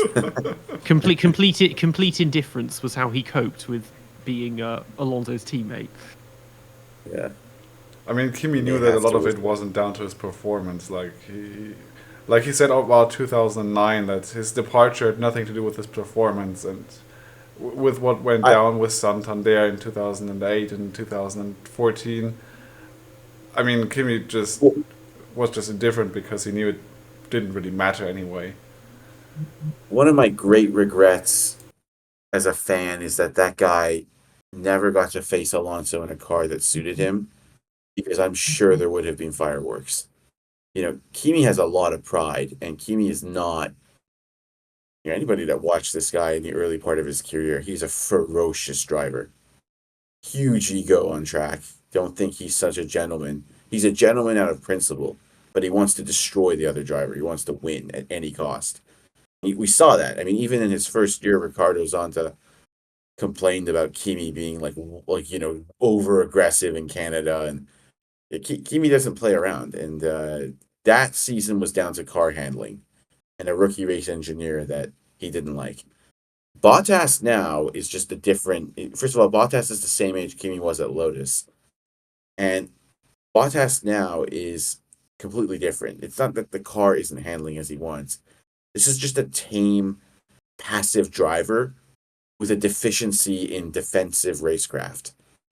So, it's a bit different. It's just somebody that's just not that good, in my opinion. So, in many ways, Sauber do need a driver like Alonso. I can't believe I just said that, but they need someone to counter their Swiss sleepiness and passiveness with fire on the track. And these two are not it. So yeah. Not sure if there's anything else to say about this. I mean, you mentioned before if Toyota take over the team or get involved, that that alone would rule out Joe staying. Certainly, just politically there'd be too much tension, I think. I agree. But they have. We mentioned this in the podcast. Their academy consists of Teo Porcher, but I don't think they have any other drivers. So they don't have. Maybe they'll steal some from Red Bull, so their junior team is almost non-existent. But then that gives them a lot of freedom in terms of who they could choose. And I think it's always been that. I mean, Sauber. This is the thing in continuity. They've always been that dependable midfield team that's there as a sort of transitional team for people who are moving from the back to the front, and they've just consistent in that respect. But they're not the closest they got to being a front running team was as BMW, and even then they weren't really a front running team. Yeah, well said. I think it's a shame that BMW. I love BMW. I think BMW are an amazing engine manufacturer, and they deserve to win a title. They were so good. They had the best engine in Formula One in terms of power. And I think their culture was a very serious one. They improved Williams when they were there. They improved Sauber when they were there. Maybe that's the route Sauber should go. Go back to what worked. You won a race with BMW Sauber. The cultures seem to be okay. Swiss and German, they understand each other. Japanese walking into a Swiss factory, I don't even know how that's going to work. But anyways. Yeah.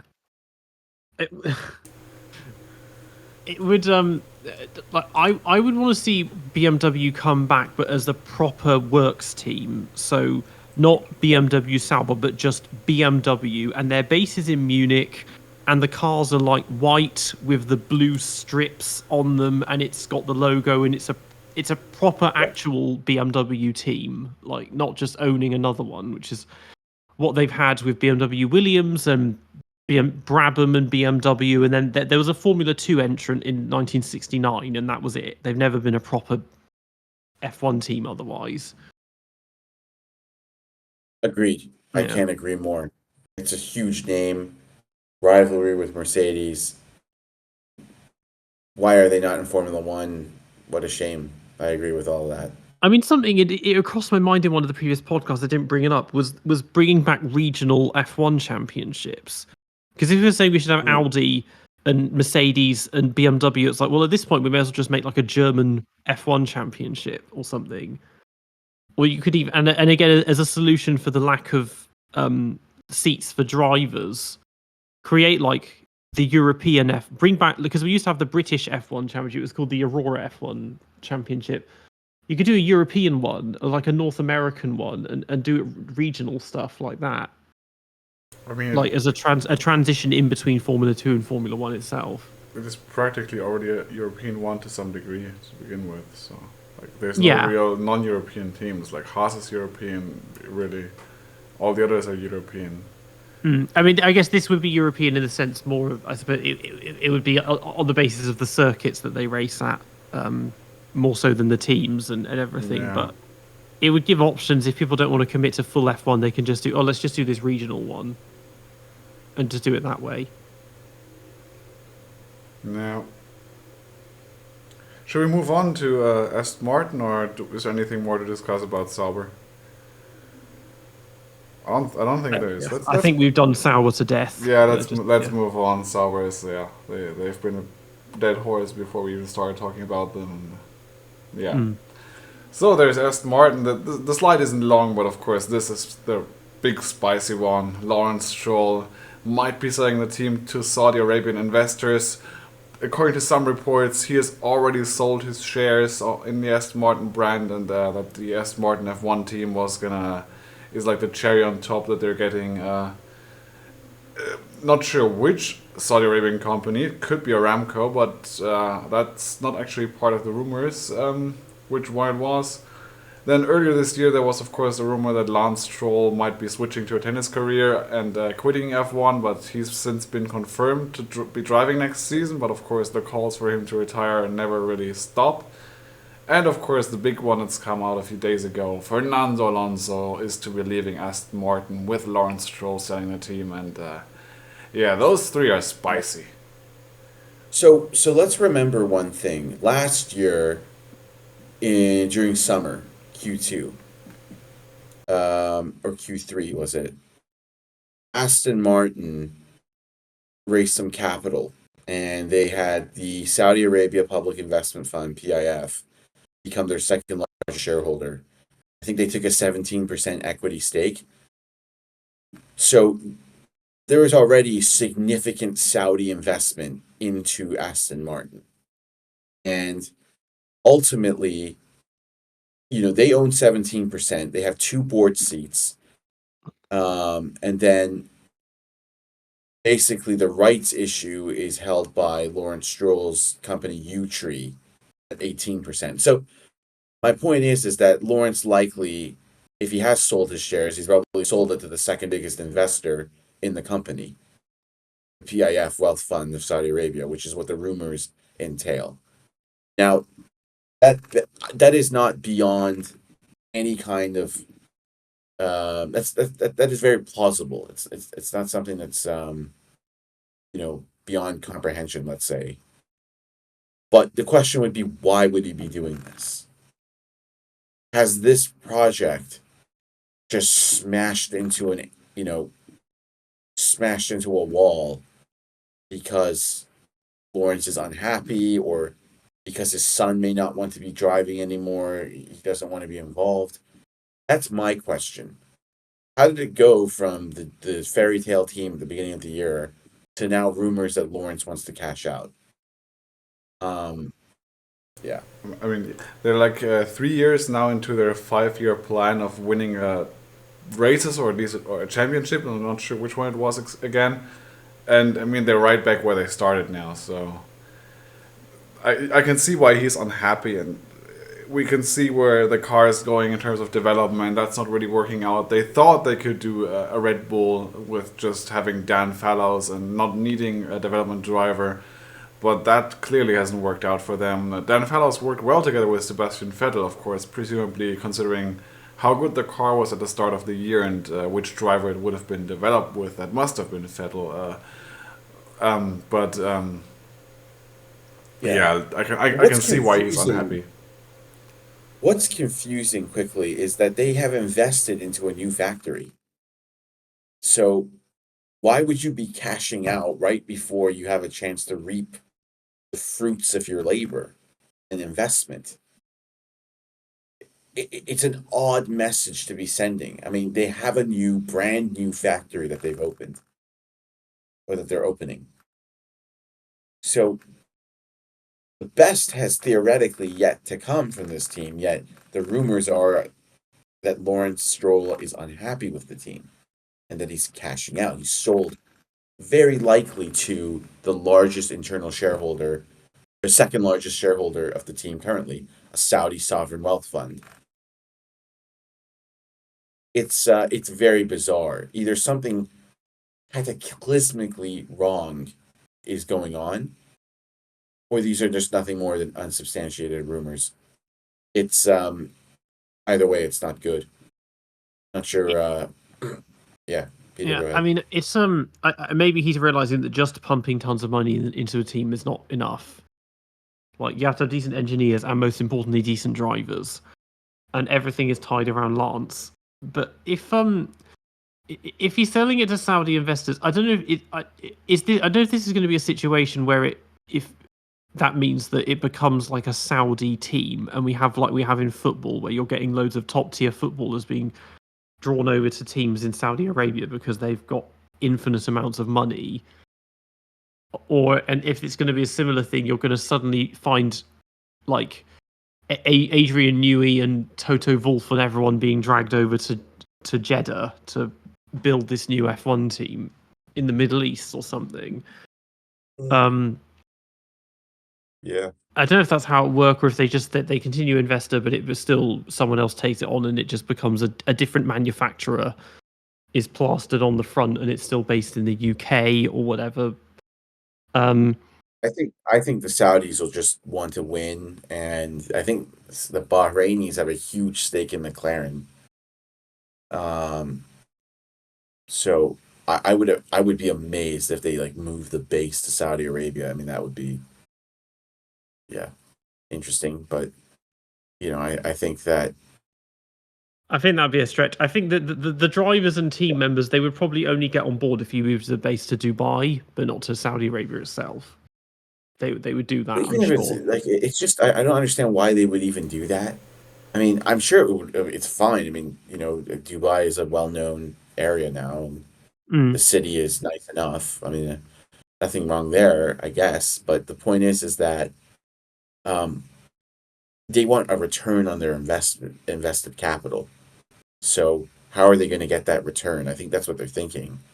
I think it's by maximizing the existing infrastructure and the new factory that they've built at Aston Martin. I don't think they'll put like a Saudi guy in charge. Like I think they'll just keep everything as is and try to keep it running smoothly, because ultimately they're in it to make money. So they're not going to do something that would disrupt that potentially. Yeah, Unless I don't know. but if he does, if we assume that he sells it, and it stays at the same factory. Does it still become Aston? Does it still remain Aston Martin? Because I think Lawrence Stroll, the Aston Martin that controls the F1 team, is a separate entity from Aston Martin, the car manufacturer. Yeah. So they Good could question. just cut their ties, and then someone else picks it up and gives it a new name for the 8th or 9th time probably since it was founded as Jordan. And we just go round and round like that. I think the Saudis are, rich enough that if they want to keep the Aston Martin name, they'll figure a way to keep it. I'm sure they'll have their own market analysis and decide whether it's a big brand. Aston Martin is a global brand. It's associated with prestige. It's a beautiful car. I think the Saudis recognize that. They're shrewd enough businessmen to know that. So I think again, I think it'll just come down to a business decision. They'll say, well, look, we think this is a good brand, or no, we don't think this is a strong enough brand, and we'd rather be something else. So, yeah, it's just I don't think that would be a huge issue, and I think it'll come down to a business decision rather than anything else. That's my gut feeling. If in fact Lawrence is selling to Saudi investors. I think it would be hilarious if eventually the team and the car brand belong to different entities entirely, like one is Saudi Arabian and one still with Lawrence Stroll, maybe perhaps. And we end up with like a double Lotus situation again, where there's like two Aston Martins on the grid. That would be hilarious. Yeah, neither of whom are actually Aston Martin, because that was the funny thing about Lotus. Is like, oh no, we're the real Lotus. Like, no, neither of you are the real Lotus. The real Lotus left F1 20 years before you. Yeah, one was just Team Endstone, and the other was just Caterham or whatever they The were. Malaysian, Team 20. there's a Yeah. Malaysian branch of Lotus, and then he bought the Caterham name for no reason, or something. Malaysian branch Yeah. of Lotus. Yeah, I mean they Come on. released up front because they had a Malaysian flag, and they were like, yeah, this is not Colin Chapman's Lotus, which No. as a company still exists, so theoretically they could do it all over again if his son wants to pick it up. But it's like this: it's not proper Aston Martin because it's owned by the Lawrence Stroll and the Saudis. It's not working out of Aston Martin's factory. It's a brand. It's not the actual manufacturer that is running the team. Yes, and we spoke about this before, but it's a shame. You'd really like to see more genuine involvement rather than just, leasing out a brand, which is what Lotus did at Team Enstone and what Aston Martin are doing at their factory. So, anyways, it's still nice to see these logos and these brands. So, we'll have to see how this all plays out. But I think the big picture is that the fact that this is even being rumored is a net negative. If Aston Martin were doing better, I don't think this would even be a rumor because everybody would be saying, we are excited to win a title next year because we've carried the momentum of this year into next year's car. Instead, they're saying, well, we don't have a clue how the car is going to be next year because our data is corrupted from our simulation data and our development hasn't been good and whatnot. So, a disaster, I would say. Yeah, This is really bad news. I mean, having the Stroll's involvement is a bit of a poison chalice because Lawrence Stroll obviously brings a ton of money. He's got good business initiative. He's very ambitious, but it all revolves around his son being one of the drivers, and that's what's holding them back. Because now, I mean, there's fewer discussions about him underperforming because the car has gotten worse. It's less the case of him costing them second or third in the constructors because they're now looking at fifth because the car is just getting worse. And even if he was performing up to standard, maybe only fourth is the best they could do.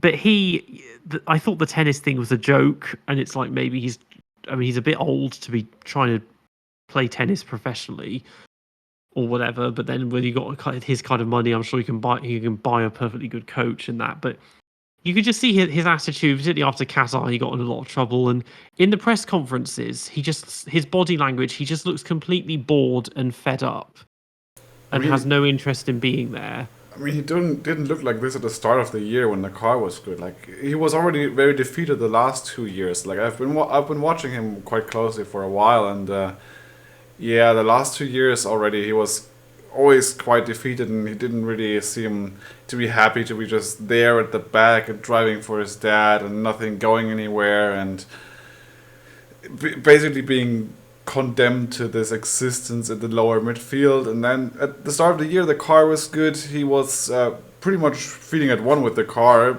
with no proper healed hands, and then the car handling changed, and he recovered, but the season didn't really. The season just went downhill from there for him, and I mean he was quite unlucky this year, and we'll touch upon this more in the post season review, of course, when we have our big discussion.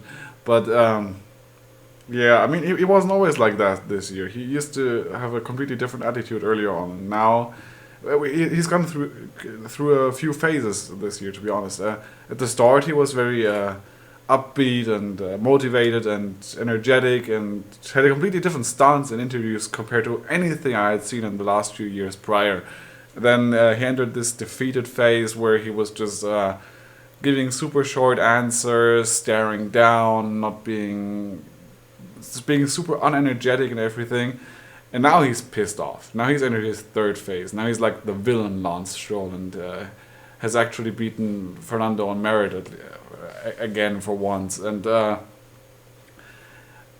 I hope that he can at least take this and turn into some performance. But Lance could well be on his way out of the team, and I don't know. If Lance stops, then Lawrence stops, and if Lawrence stops, then this is not going to be Aston Martin for another few years unless the Saudis want to retain that name. But they'd probably just want to they'd probably just go and outright call it the Aramco Racing Team or something. I don't know.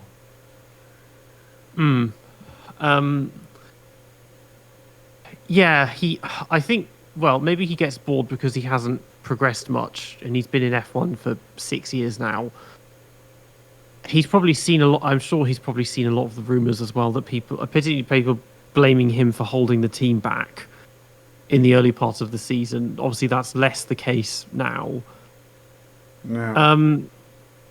But even if he's just falling out of love with it, but feeling like he's stuck because his dad is like, well, I need to. Without you, there's no point in me doing any of this, and so he feels like that's a lot of responsibility because there's a lot of money riding on this and everything.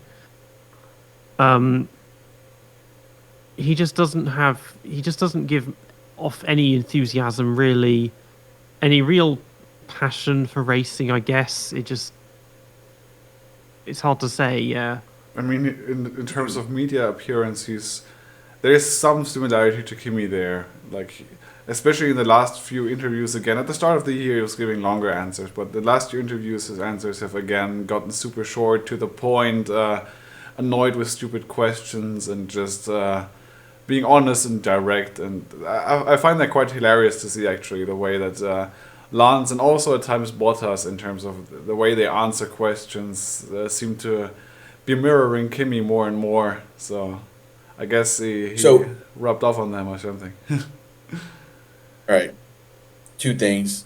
I agree with all that, but also have a few things to say. So, first, Kimi Räikkönen earned that right. Okay, I want to be very clear. Like, hierarchy matters. That was a legend of the sport. Okay? That was someone who also was very intelligent. Sometimes Kimi would say something in his brief response that was very smart, and you pick up on it, and it would be an indication of what was happening during a weekend. Kovalainen said something similar. Actually, I always like listening to Kimi because he may mumble for like 10 seconds, and then he'll say something about, well, the medium tires actually aren't working in Sector 2, and then it runs off. And nobody else will say that. He's a very, very astute driver. And again, Lance seems to be arrogant with, no achievement. That's what bothers me. It's like, you don't get to act like that. You haven't achieved anything. You don't get to act like you're so good. You're not a world champion. You're not a natural talent. You're not an icon to millions of people like Kimi was.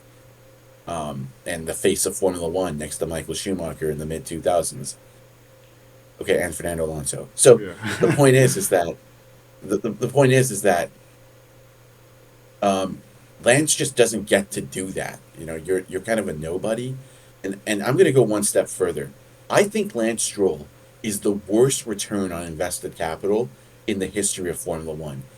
Look at how much, just go back and look at how much money was spent into this guy's career. The best junior equipment, constant training from like F1 engineers who would walk him through every single race that he did in his juniors. He had like one of the famous ex-Ferrari designers or engineers as a mentor. He even had mentors in Formula One hired to help him. He has had the equivalent of like a prep school Ivy League education and ends up, not being able to do anything after he graduates. And I think that's the point. I mean, I'm not holding people to different standards. I'm just saying that with the amount of investment that's gone into Lance, he should have achieved a lot more than what he's done. And I think that's how he's not probably passionate about this and he's not very good at this. But switching to tennis would be a bigger mistake. He won't be able to do that. I mean, he was one of the most promising tennis juniors in Canada at the time. So, and like if you see the top elite of tennis today, there's still a lot of players who are way older than Lance is currently. But yeah, it's probably a big mistake. They didn't stop for several years. That's the thing. Exactly. Like it doesn't work in any profession like this. It doesn't. You can't sit it out for like 5 years and then suddenly come back and expect to be as good as the people that have been doing it continuously. Case in point, Schumacher, just 3 years out, and look at the difference when he came back. I mean, Schumacher didn't exactly come back to just go and win another title right off the bat, but yeah, I see the point. I agree with it for the most part. It's just that Lance is so bad. I mean, I'm sorry. It's just like he has no. It doesn't feel like he's even improved that much as a driver. And I remind people from 2017, this is his 7th season in Formula One, right? So this is the 7th season he's in a sport. That's a long time. Think about how good Kimi Räikkönen was in his 7th season. Think about how good Michael Schumacher was in his 7th season. Think This is about an how good. unexpected. This is a slow Yeah. progression. I'm sorry. This is ridiculous. This is someone who isn't able to develop and doesn't have enough of an interest to do it. You can just see from his mannerisms. Like, if you were like electric on track and act like that in the interviews, people would let it slide. The reason he's getting criticism is because everyone knows how much money has gone into his career. Everyone knows he's only there because his dad props him up. And he doesn't even make an effort or even remotely improve from year to year. I don't think Lance has improved that much from the day he came into Formula One. I really don't. Yeah, I of course. really don't. That's the thing. Of course, we're never. No one is ever supposed to talk about European F3 and how good his car was, and loads of other drivers have kind of pointed that out and then been told to shut up immediately. So no, you're not supposed to talk about that. And that's a very important point. It just goes to show you how much investment has gone into his career. Not good enough. I mean, Sorry, it's just not good. I agree for the most part, actually, that his performance is not good enough. But I'd also remind you that drivers like Kimi perform terribly in cars that didn't suit them as well. So I don't really want to compare the two because he's not anywhere near their level. But right now, Lance is in a car that is just abysmal to drive for him. It has, if you look at the Qatar onboards, for example, the car has extreme understeer. It has snap oversteer on turn exit. It's basically just a revival of the 2014 Ferrari, and he's basically driving it like a 2014 Ferrari driver who doesn't like the car handling, essentially. So at the start of the year, he was doing better. He would have easily gotten a P4 in Saudi Arabia without the engine failure. Like, he was well on his way to getting that, just behind Alonso. And I don't know, if you correct for his bad luck, he's like he'd be on a third of Alonso's points, which is not much. I think that's still a very weak performance. But if you look at that and then you compare it to how other drivers did against Alonso in cars that didn't suit them but that did suit Alonso, it looks a bit more reasonable. Do I think that? Honestly, I don't think he should be driving for Aston Martin. I think he should be moving away from his dad and just drive somewhere else and prove that he's there on merit. But that's just my view. Okay. So, couple things there.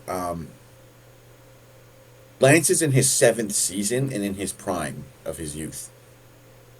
The Kimi Räikkönen was an unstoppable force of speed in his first years of Formula One, whether the car suited him or didn't. Right? The 2007 Ferrari did not suit Kimi Räikkönen. The 2004 McLaren in the first half did not suit Kimi Räikkönen. And Kimi would be the reason many fans would be tuning in to the sport. Take it from me. It's not comparable. Like, what happened in 14 is a way different situation. Kimi came into a team. Lance has been at this team for countless years, and his father owns it. This is a totally different dynamic than Kimi coming into a team, Mark Slade deciding not to come over to Italy with a rookie race engineer in a car that was objectively worse than this Aston Martin, with a driver who had been at the team for 5 years, when Kimi was 35 years old, 34 years old.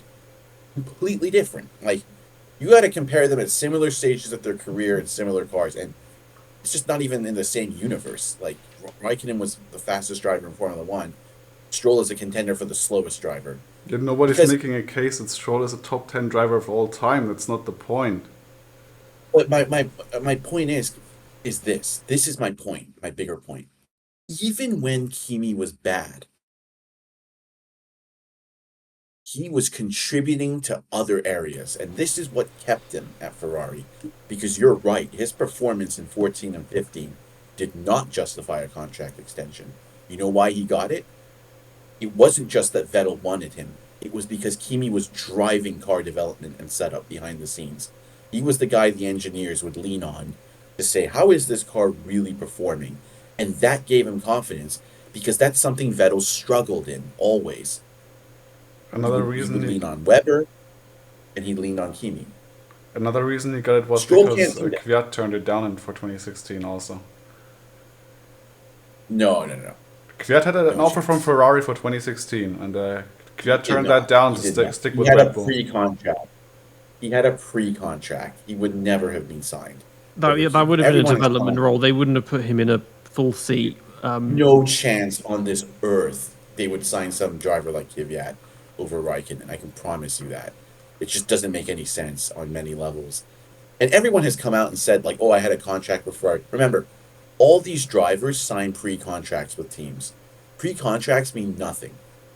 Pre-contracts are like there so that when you decide to start serious negotiations, you go and you can expedite that process. Only in Kvyat's mind would he ever have been considered for a seat over someone like Kimi Raikkonen, who again was revered at Maranello, and even when he wasn't performing, this guy was a force of nature in the engineering room. This is why he managed to drive until 42 years old, despite being well below his McLaren level. I admit it, because he added value in so many ways. How exactly does Lance Stroll add value to that team? He's apparently disinterested in debriefs. He doesn't really have a good technical understanding. He's slow on track. I'm not trying to be hard on the guy. I'm just asking, like, where is the value add here, on or off the track? I'm not exactly sure. That's all I'm saying. Comparing to last year, he's slow compared to last year, but last year and the year before he was pretty much matching Vettel on track in terms of pace and also quali pace. He was like only like 1/10 of Vettel across the 2 years, and their head to head in the races was exactly 19 versus 19. So he practically matched Vettel on track. So Yeah, but there's Vettel, an argument to be made there. Yeah, but then Vettel still had several standout moments across the 2 years of getting podiums and decent qualifyings that Stroll just didn't have, and that. And the car was obviously, the current car has gotten worse, but it's still better than the cars they had in those 2 years as well, I think. But Stroll, like, the only time he's had a genuinely decent car other than this year would be 2020 when he was in the pink Mercedes, and Checo still beat him by 50 points. And Checo again is a he's Checo. He's a midfield driver. Like, he's just it's the lack of progression, and also the fact that he's not exactly marketable. He's the complete opposite of Ricciardo or Leclerc or someone. He's just so sinfully boring. Because like Latifi was useless, but at least he was like friendly and positive and upbeat and all of that. Yeah, I'm sorry, I agree with that. So that's my point. Like, I'm not trying to make this personal towards someone called Lance Stroll. I don't really care, but I just, the lack of progression, general disinterest, the ability for him to apparently keep his job because his father is in charge. I mean, this is not acceptable, in my opinion. This is someone who would have been out of a job many years ago had his father not owned the team, in my opinion. I acknowledge what you said, Psych, earlier, that, maybe he matched up favorably against Vettel, but in a way, did he really? I mean, people like to pull these stats out, but Vettel got the podiums. Vettel got the big name results for the team, and I don't know if Vettel was at his best. Anyways, Um, I'm not a Lance Stroll fan, but there are some good arguments out there as well. So I acknowledge that too. So now that Nav isn't here, I think it's time for us to rail into Nando. Because he Excellent. obviously is the other half of Aston Martin, and this is what really kicked things off, was the rumor that he's leaving them, ostensibly to join Red Bull. Yeah, that's a big speculation. He's not just retiring, he's gonna join Red Bull. And who started that rumor, and how much truth is there to that? Yeah. So, what a mess, because Helmut Marko is coming out and saying Alonso started this rumor. What must Aston Martin be thinking? Like, they must be thinking like they've been stabbed in the back. Like, all that friendly talk, pumping us up, and now you're being accused of, starting a rumor to leave us? Wow. I thought we were friends, Fernando. I thought you had my back. It's just bizarre if Alonso planted that rumor, because to me it will backfire. He's clearly not going to be signed by Red Bull, but he clearly is contracted to a team for next year. We saw after Mexico he said see you next year. So I think he's stuck at Aston Martin. I don't think he's going anywhere. I think there were a couple Spanish journalists that hinted that he may be retiring. Nonsense. I don't think he's going anywhere. So on my Spanish Discord and YouTube subscribers, you can relax now instead of messaging me furiously. And I think he will be disappointed at how the team has performed. I think that's probably what maybe caused him to plant this rumor. I think he wants to tell teams that, look, I'm not contracted to Aston Martin permanently. If you want me, I'm here. But that can backfire. And I think in this case it is backfiring because Marko has called him out on it. So, pretty heavy stuff in my opinion. He's not leaving, but I think he's exploring options in his mind given how badly Aston Martin are doing right now. Not sure what you guys think. I mean, he has the reputation that he can more or less get a seat where he wants, but at the same time, like, he destroys everything he touches, and I don't know if Red Bull would want his influence, because they certainly they don't need any insight he can give in terms of technical development or anything of that nature, because Max is perfectly good at that already. He's not going to go there wanting to be beaten by Max, like someone much younger and much less experienced than him. He'd go there trying to challenge him, and it would feel like a repeat of 2007, different circumstances, but it would just get ugly really fast. He would do it for a year and probably get fed up and leave and go somewhere else, and just keep moving around. But then retirement has to be on the cards. We have to think about as well, because he's in his early 40s now. He can't keep going forever. So Yeah. I think he knows he's running out of time. Maybe that's the thing, is he realized, okay, I'm not winning my third title with Aston Martin, or even a race with them. So let's try and find somewhere else quickly. Yep. That's a good point. Desperation, knowing that the end is near. That is a good point. But I think he really likes to be in F1, and I don't think he'll leave voluntarily. So he'll have to be sacked by a team, in my opinion. That's my hypothesis. This is someone who has said that he's openly afraid of what comes next after Formula One. That's never that's a strong statement, like that's like saying I'm never gonna leave unless someone tells me to leave. Well, But I think he also knows that yeah, what comes next, I guess, is trying again to win Indy. Like that I'm sure maybe that's he's thinking, well, I've got two of the three requirements of the Triple Crown. So even though it didn't work before, maybe if I keep trying again and again, just do a Scott Dixon and just don't quit and just keep hanging around. I think Alonso was pretty fed up with Indy. I mean, maybe. I just don't know why any of these older drivers do Indy. it's so risky. Indy 500 is a death trap, as you alluded to earlier or Yeah, mentioned earlier. it, It's a death trap.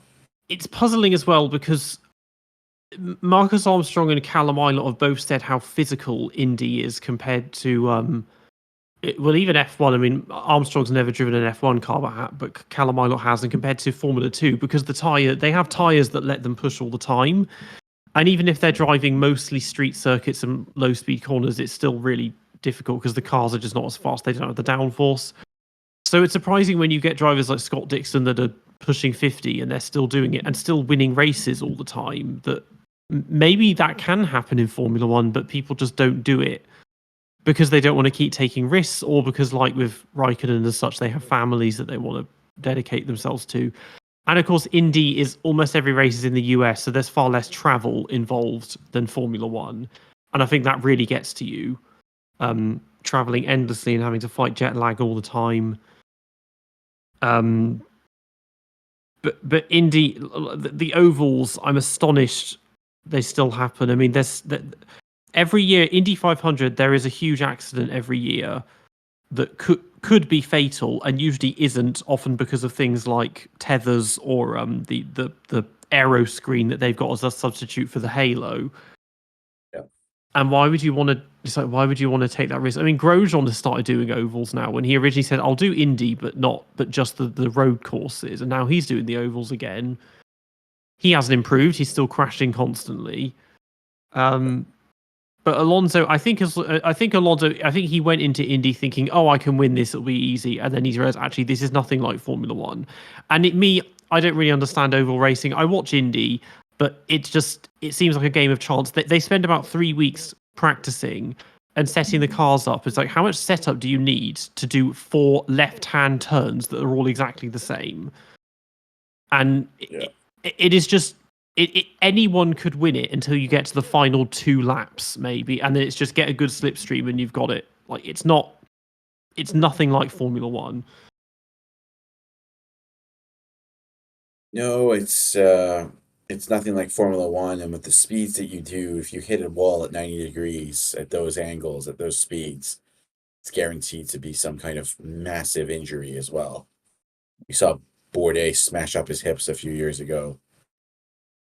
I don't know. If I was a driver, the risk reward of that competition is just not worth it. Yeah. And I don't think fans understand that. Like they think, oh, Kimi will retire and go do the Indy 500. No, Kimi wants to see his family again. So it's not going to happen. I mean, it's he's just he's one of got these his things. auto. He's running an autocross team, isn't he, or Extreme E? It's something like that. So Yeah, most of them motocross. they'll Yeah, he's transition into management, because it's like, yeah, you can still be involved and stuff, but you're doing something from a position of complete safety. And you would just get bored of the driving eventually. But yeah, IndyCar, like in the past 10 years, we've had the deaths of Justin Wilson and Dan Weldon. We've had serious injuries for Robert Wickens. It's not. It's tragic. Yeah, it is so much more dangerous than Formula One. Like in Formula One, it takes truly freak accidents, even to injure drivers, let alone kill them, such as Jules Bianchi. But in IndyCar, one massive shunt into a concrete wall, and that's it. And if there's one thing that I'm still proud of in Formula One, is that this sport, more than any other sport on the planet, and I'm not talking about motorsports, I'm talking about Formula One. This sport has pushed the envelope for safety in a way no other sport has. What happens in road cars largely sometimes comes down to the experiments in a Formula One laboratories and engineering rooms. This sport is relentless about safety. It understands what a big brand it is, what a big sport, and doesn't want to see drivers die or get injured in a way that's unacceptable, because that could hurt the sport. And so they really have done incredible things with safety, with crash testing, while other sports have been left behind. The NFL is hiding concussion data. The NHL just had, hockey just had a death a few days ago because someone had their neck slit by one of the skates. IndyCar has deaths every few years. No sport has managed to reduce that given how dangerous the sport inherently is, like Formula One. And that's something that distinguishes F1, really. I mean, it really is a professional and serious sport for all its flaws. And I don't think drivers are as quick to jump to the Indy 500 as fans think. It's dangerous, it's lower quality, and it potentially can injure them. And the opportunity cost is just very high, potentially, if you're interested in doing other things. So I don't see Alonso doing the Indy 500 ever again. I could be wrong. And frankly, I don't see him doing any high risk motorsport because he did say he wanted to start a family. So I could see him just kind of being very inactive and trying to focus on his personal life post F1. But hey, who knows when that will be? This guy seems to be able to drive forever. So maybe he'll be around for a few more years. Yeah, it's hard to say if he wants to go down the route of team management, if he just doesn't want to leave F1 ever, but eventually you would have to call it quits because you would just get tired of it after that long, I think. Yeah. Yeah. Who knows with him? He does his own thing, and I have a feeling he'll still be competitive in like 3-4 years. But the question is, like, will he be the quickest? And if he knows he's not the quickest, will he even care about driving? We'll see. We'll see. But he's definitely there next year. That's for sure. We'll see what happens after that. So we've been talking about American racing series. So now there is an American team or a prospective American team, which is kind of always under discussion. And that is Andretti, who obviously they've lodged an entry to enter Formula One, but there's been endless barriers put in place from the FIA and other teams just basically not wanting them there for whatever reason. Yeah, I think F1 is a European sport, and at times, Europeans tend to not like the brash American way of doing things. I think Andretti said that he's looked at as a hillbilly in the F1 paddock. And maybe he is, but that's how it is. This is a European sport, and you're going to have to adapt to the culture there, or bring your own culture and be ridiculed potentially, like Haas were. So I don't really see an issue with the teams being critical. I mean, they should be fair. If Andretti is following protocol and wants to enter, I mean, I don't think there's a reason not to allow them, especially if a big manufacturer comes in. I think it's good for the sport. Yeah, I don't know why FOM have asked GM and Cadillac to partner with someone else exactly. I'm not, maybe there's something Michael's doing that's just not acceptable to the teams. That it's very odd to have that level of involvement. So, yeah. Yes. I mean, Sorry. As you haven't spoken for ages, I'll let you talk. Yeah, I was gonna say, I think F1 needs to leave the door open to Andretti because there's this problem with F1. It's more and more becoming like this little elite club, and there's really not that much possibility anymore for car manufacturers to enter. But they, at the same time, they claim that they're the pinnacle of motorsport, and that, of course, they're constructors' championship. So if a constructor is serious about running an F1 entry, running an F1 program, they should be allowed to enter. Is my personal opinion on that, and I don't see anything unreasonable in that. And Andretti, like an 11th and a 12th team, wouldn't hurt. Like I don't really see the problem, but I guess they are just worried about losing their profits. But in the end, this stuff is gonna be their downfall. Like, if F1 is just gonna change into this pre-packaged like formula, like add water and get your next Red Bull or Mercedes championship, and that's it. It's gonna lose popularity eventually. So they have to keep some flow of teams coming in and leaving the sport again. And that's the other problem that we've had in F1. There hasn't been any team out of the sport since well, I guess you could call it Caterham, but like it had no real affiliation with the Caterham brand apart from that the owner of the team also owned the brand, but the brand didn't really. Anyway, we know that story anyway. So it needs fresh blood, new blood, and yeah, that's a big problem F1 currently faces. And I also think, and that's maybe a hot take, I also think that incompetence has been protected for way too long in F1. Like Sauber, they should have folded years ago. Not because I don't like the team. I like the team. It's a likable team. They're an underdog to root for. They're privateers. It's a nice team to root for. But they were abysmal for years on end in between, where they had no funds, no performance, nothing. They probably should have folded. But yeah, somehow they managed to sneak themselves into enough prize money to keep afloat. And now with of course, the budget cap, the risk of folding is even lower. Williams should have folded years ago. Like, how many years on end were Williams just at the far back, completely abysmal, and somehow were protected? Haas should have folded. 2021 should have never been allowed to happen. Like, Haas just taking their 2020 car, upgrading it with... Well, upgrading is even an exaggeration. Downgrading it to fit the regulations, but of course completely compromise their car concept in the process, just to have something they can compete with, so they don't lose their entry, so they can actually try and be somewhat competitive again in 2022. That's just, I don't know. That I think that was really terrible for the sport. That those three teams, when they should have folded, were not really. Didn't really face any consequences for their actions and for being abysmal. And other teams like Andretti, who want to enter F1, who are serious about their entries, like they don't get a shot, they get sabotaged, they get General Motors, Cadillac get asked to partner with someone other than Andretti. Like, come on, you're the pinnacle of motorsport. You need to allow manufacturers to enter when they want to enter, if there are slots available.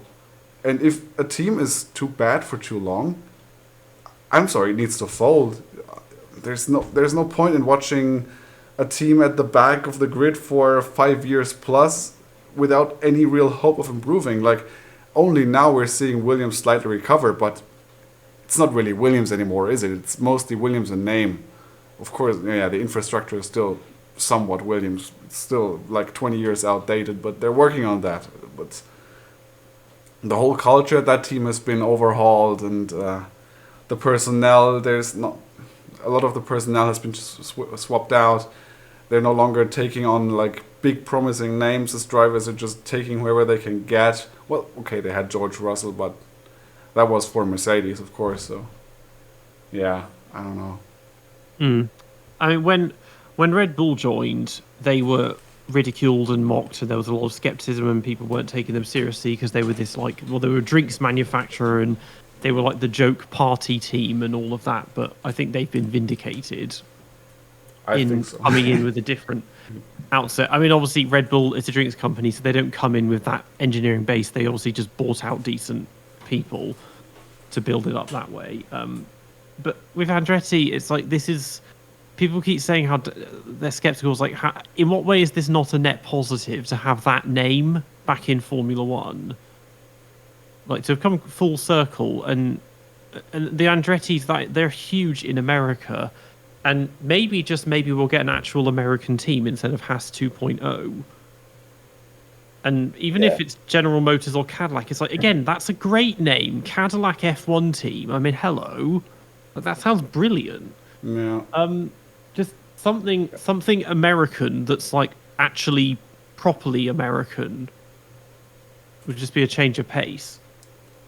Yeah, I think you guys hit the nail on the head, especially about the profit sharing component, because I think that's what's driving this. The teams want to keep their little club going, and they don't want their profit stake diluted. But someone needs to step in and sort them out. They can't hold the sport hostage like that. No. This is not Formula Mercedes and Formula Red Bull. Okay, this is Formula One. No team is bigger than the sport, even Ferrari. So I agree with you guys. Yeah, I think the FIA just needs to step up, because F1 more and more has just become a business as opposed to a sport. Like more and more, it's just a business and a show, and the sport aspect. Like we saw that this is one instance where I really liked what Lewis Hamilton had to say about after Qatar about this is an extreme sport. Situations like these should happen, and I fully agree with that. And it should the sport should be more in the focus, and there should be less of fewer of those gimmicks that we see all the time. Yeah, I don't know. Yeah, There's that. I just think that the power of the big teams and people like Total Wolf is too much. They really have a grip on the sport in a way I haven't seen ever. It's almost like anything Toto says will be considered. Red Bull and Mercedes kind of dictate the show, everyone else accepts. That's dangerous. That's leading to a very stratified grid and very corrupt grid. And the fact that Total Wolf was so vocal against Andretti was very telling. He doesn't want some upstart American team taking profits away from Mercedes. Why would he want that? Yeah. So this is when the FIA needs to remind these teams, we are the boss, not you. And we want a team for the sake of the sport to enter. Take it or leave it. And I Exactly. guarantee you none of these teams will leave. That's it. Like someone needs to come in with some guts, and then launch an investigation into collusion with Red Bull and Mercedes. Do something that sends a message to these big teams like, look, we like you, but if you push your luck, we will break you. And no one has the guts to do that. No. I mean, we saw the current FIA president, Ben Sulayem. He tried to go in that direction. Like his statements Yeah, went against a bunch of stuff that Toto Wolff and I Christian know. Horner and so on had said, but he got absolutely lambasted for that. And yeah, he's not doing like Yeah. putting out those takes anymore, is he? Like we haven't really heard Yeah. anything much from him anymore. I really blame Total Wolf. I mean, he really is such a cunning guy. And I just think that this grid cannot be allowed to turn into a bunch of Mercedes and Red Bull A and B teams. Or sorry, B and C teams. So that's what I worry about. I worry about nobody being allowed to enter, and the only teams that can enter are ones that are fully under the control of almost as proxies under the Red Bull and Mercedes guys, like a Williams or an Alpha Tauri or something like that. Even Aston Martin, honestly. So, this whole thing is just ridiculous, and the FIA can solve this by sending a very, very clear message to Red Bull and Mercedes. Stay out of this, or Nail a dead regret it. red to the Something. Mercedes garage door. I mean, it's figuratively something like that, just to say like, hey, look, like, do you enjoy Formula One? Would you like to compete next year? Then keep your mouth closed. Something like that. Yeah. Just Oh, I send them agree. like a Benz symbol with one of the stars like cracked or something. I don't know. So, uh, I agree with both of you essentially.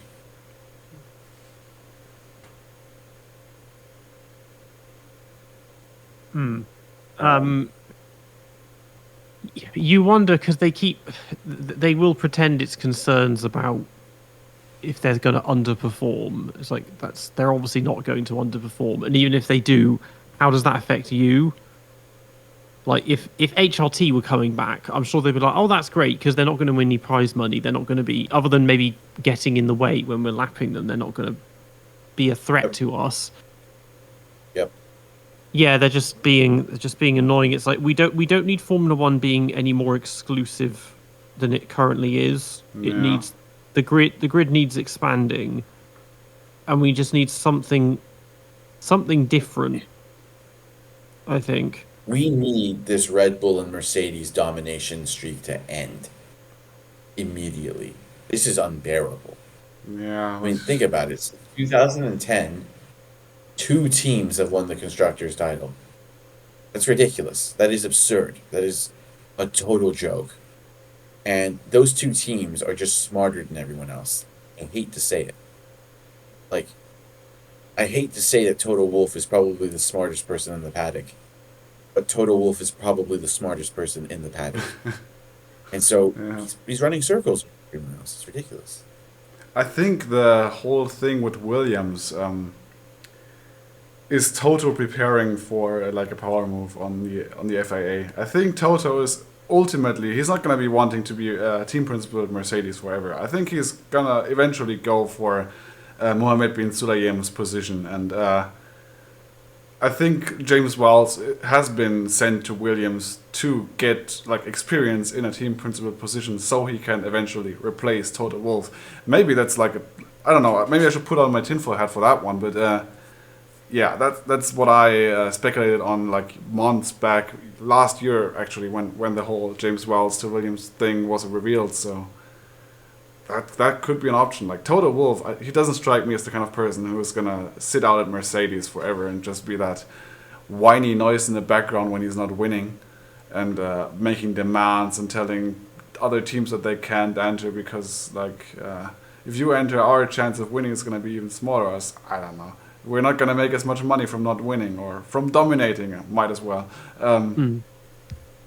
Yeah, I think Toto's going to try to move up the order. I mean, he's been less prominent this year, and he has a tendency. Normally, the final few races of the year, he normally misses those. So he hasn't been to Brazil for a little while, and for example, and no other team principal does that. They don't take races off usually. So maybe he does have ambitions. I mean, the connection with him and James Vowles is that Vowles seems to be distancing himself because, particularly them trying to push to give Mick the seat in Williams, and he doesn't want that. And for himself, maybe he's thinking, well, I've got this opportunity to be a team principal. I'm liking the power I've got. I don't want to just be the Mercedes B team. I'd like to do something with this separate from them. Or doesn't appreciate the fact that he still feels like he's being commanded by Toto, even though he's no longer his employee. Yeah, the whole Doralton Ventures dynamic there. I'm not quite sure what's going on at Williams, to be frank, in that regard. But yeah, in general, B teams are not good for Formula One at all, in any way. I've never been a fan of a concept of a B team. And if James Vowles is on board with that and wants to run Williams independently, in the spirit of Frank and Patrick, good. You know, I am so sick of like all these teams bowing down to Red Bull and Mercedes. Just like grow some, have some guts and go out there and just destroy them. Like have no fear. You're there to win too. You're not there to accept domination and behave in obsequious fashion. Be an independent team and entertain us. It's just unacceptable to see this ridiculous, control that these two teams have over so many teams, and even Ferrari had this at times with Haas. It shouldn't be allowed. It's just a guarantee that you have less competition, in my opinion. So, putting a loop on this, I hope Andretti does get the entry. I hope they comply so that the teams don't have an excuse to reject their entry. I hope Michael Andretti has thought this through. I hope he knows what he's getting himself into as well. And Otmar Safenhauer, I'm not too impressed with him. Seems like a nice enough guy, but maybe it was unfair to judge him for the Alpine situation. It seemed like Alpine made some horrible decisions at the board level, the management level, above Otmar. So actually, maybe I take that back. Maybe he does deserve another chance at another team to show us what he can really do. Because the Alpine thing was wild, and I think in many ways the CEO and the upper execs initiated that, rather than Otmar, who looks like he was a bit of a scapegoat, but we'll find out. Yeah, he was the big scapegoat at the team. He has since also said that the team were unwilling to give the progress the time that they would have needed. Like he has said that he signed a few big names from other teams, but they won't arrive until 2024 and 2025 because they're still they're either going to be on guarding leave from other teams or even just have contracts expiring at those other teams first. So That's something he said. Also, the whole contract mess with Piastri and Alonso, of course, at Alpine. That was those contracts were all negotiated before Safnauer even joined the team. Yeah, I don't know. I don't think the whole Alpine situation really represents what Safnauer is capable of, and neither does anything since Racing Point. To be completely honest, like he's been quite outspoken about the whole two popes thing with Lawrence Stroll, where he says he leads a team best if he can do it by himself in his own style and not having to answer to anyone else who keeps micromanaging everything. And he first had that issue at, of course, Racing Point, later Aston Martin, where Lawrence Stroll was just like the worst helicopter parent to a team principal you could imagine, I guess. And then the same thing at Alpine with Laurent Rossi, or whatever you pronounce his name, doesn't matter. Laurent should have been fired like years prior, probably. Like the mess he caused with the contracts there with Alonso and Piastri, that was all on Rossi, I think, because like, yeah, he was directly tied to that, and his exit was around this. Yeah, was well, yeah. I mean, Laurent Rossi is a bad advertisement for Harvard MBAs. yeah, for sure. I mean, like, you went to Harvard and you got outsmarted by Fernando Alonso badly. Like, Alonso ran circles around you. No. Just a random thought. Like, he's got an impressive CV, but he didn't really stack up to Alonso on the political front, did he? So Yeah. Yeah, on the topic of Safnauer, what I was leading to was where we really saw him excel was, of course, at Force India before Lawrence Stroll came in, where he had this team that had one of the smaller budgets on the grid, and he kept them punching well above their weight for years on end. And that's what he's capable of in the right environment. And I hope that he can do that at Andretti, but of course Andretti, with the whole racing family thing they have going on, and there's Mario and there's Michael and there's more of them over there, so that might just turn to another two pope situation depending on how much patience Andretti is willing to have, because they're not going to be winning right off the bat. Like, they're not going to be able to do what Mercedes did in 2014 or something, just come into a new regulation era with something that's just going to blow the competition away. Like, there have been reports that, of course, they want to already enter the sport in 2025, so they'll have some drivers to work with and develop for 2026 with. But I'm not sure if that's going to happen, considering it's already quite late into 2023. Their entry is currently still being blocked, and they'd have to start development on a 2025 car pretty soon to be able to actually get something out that year.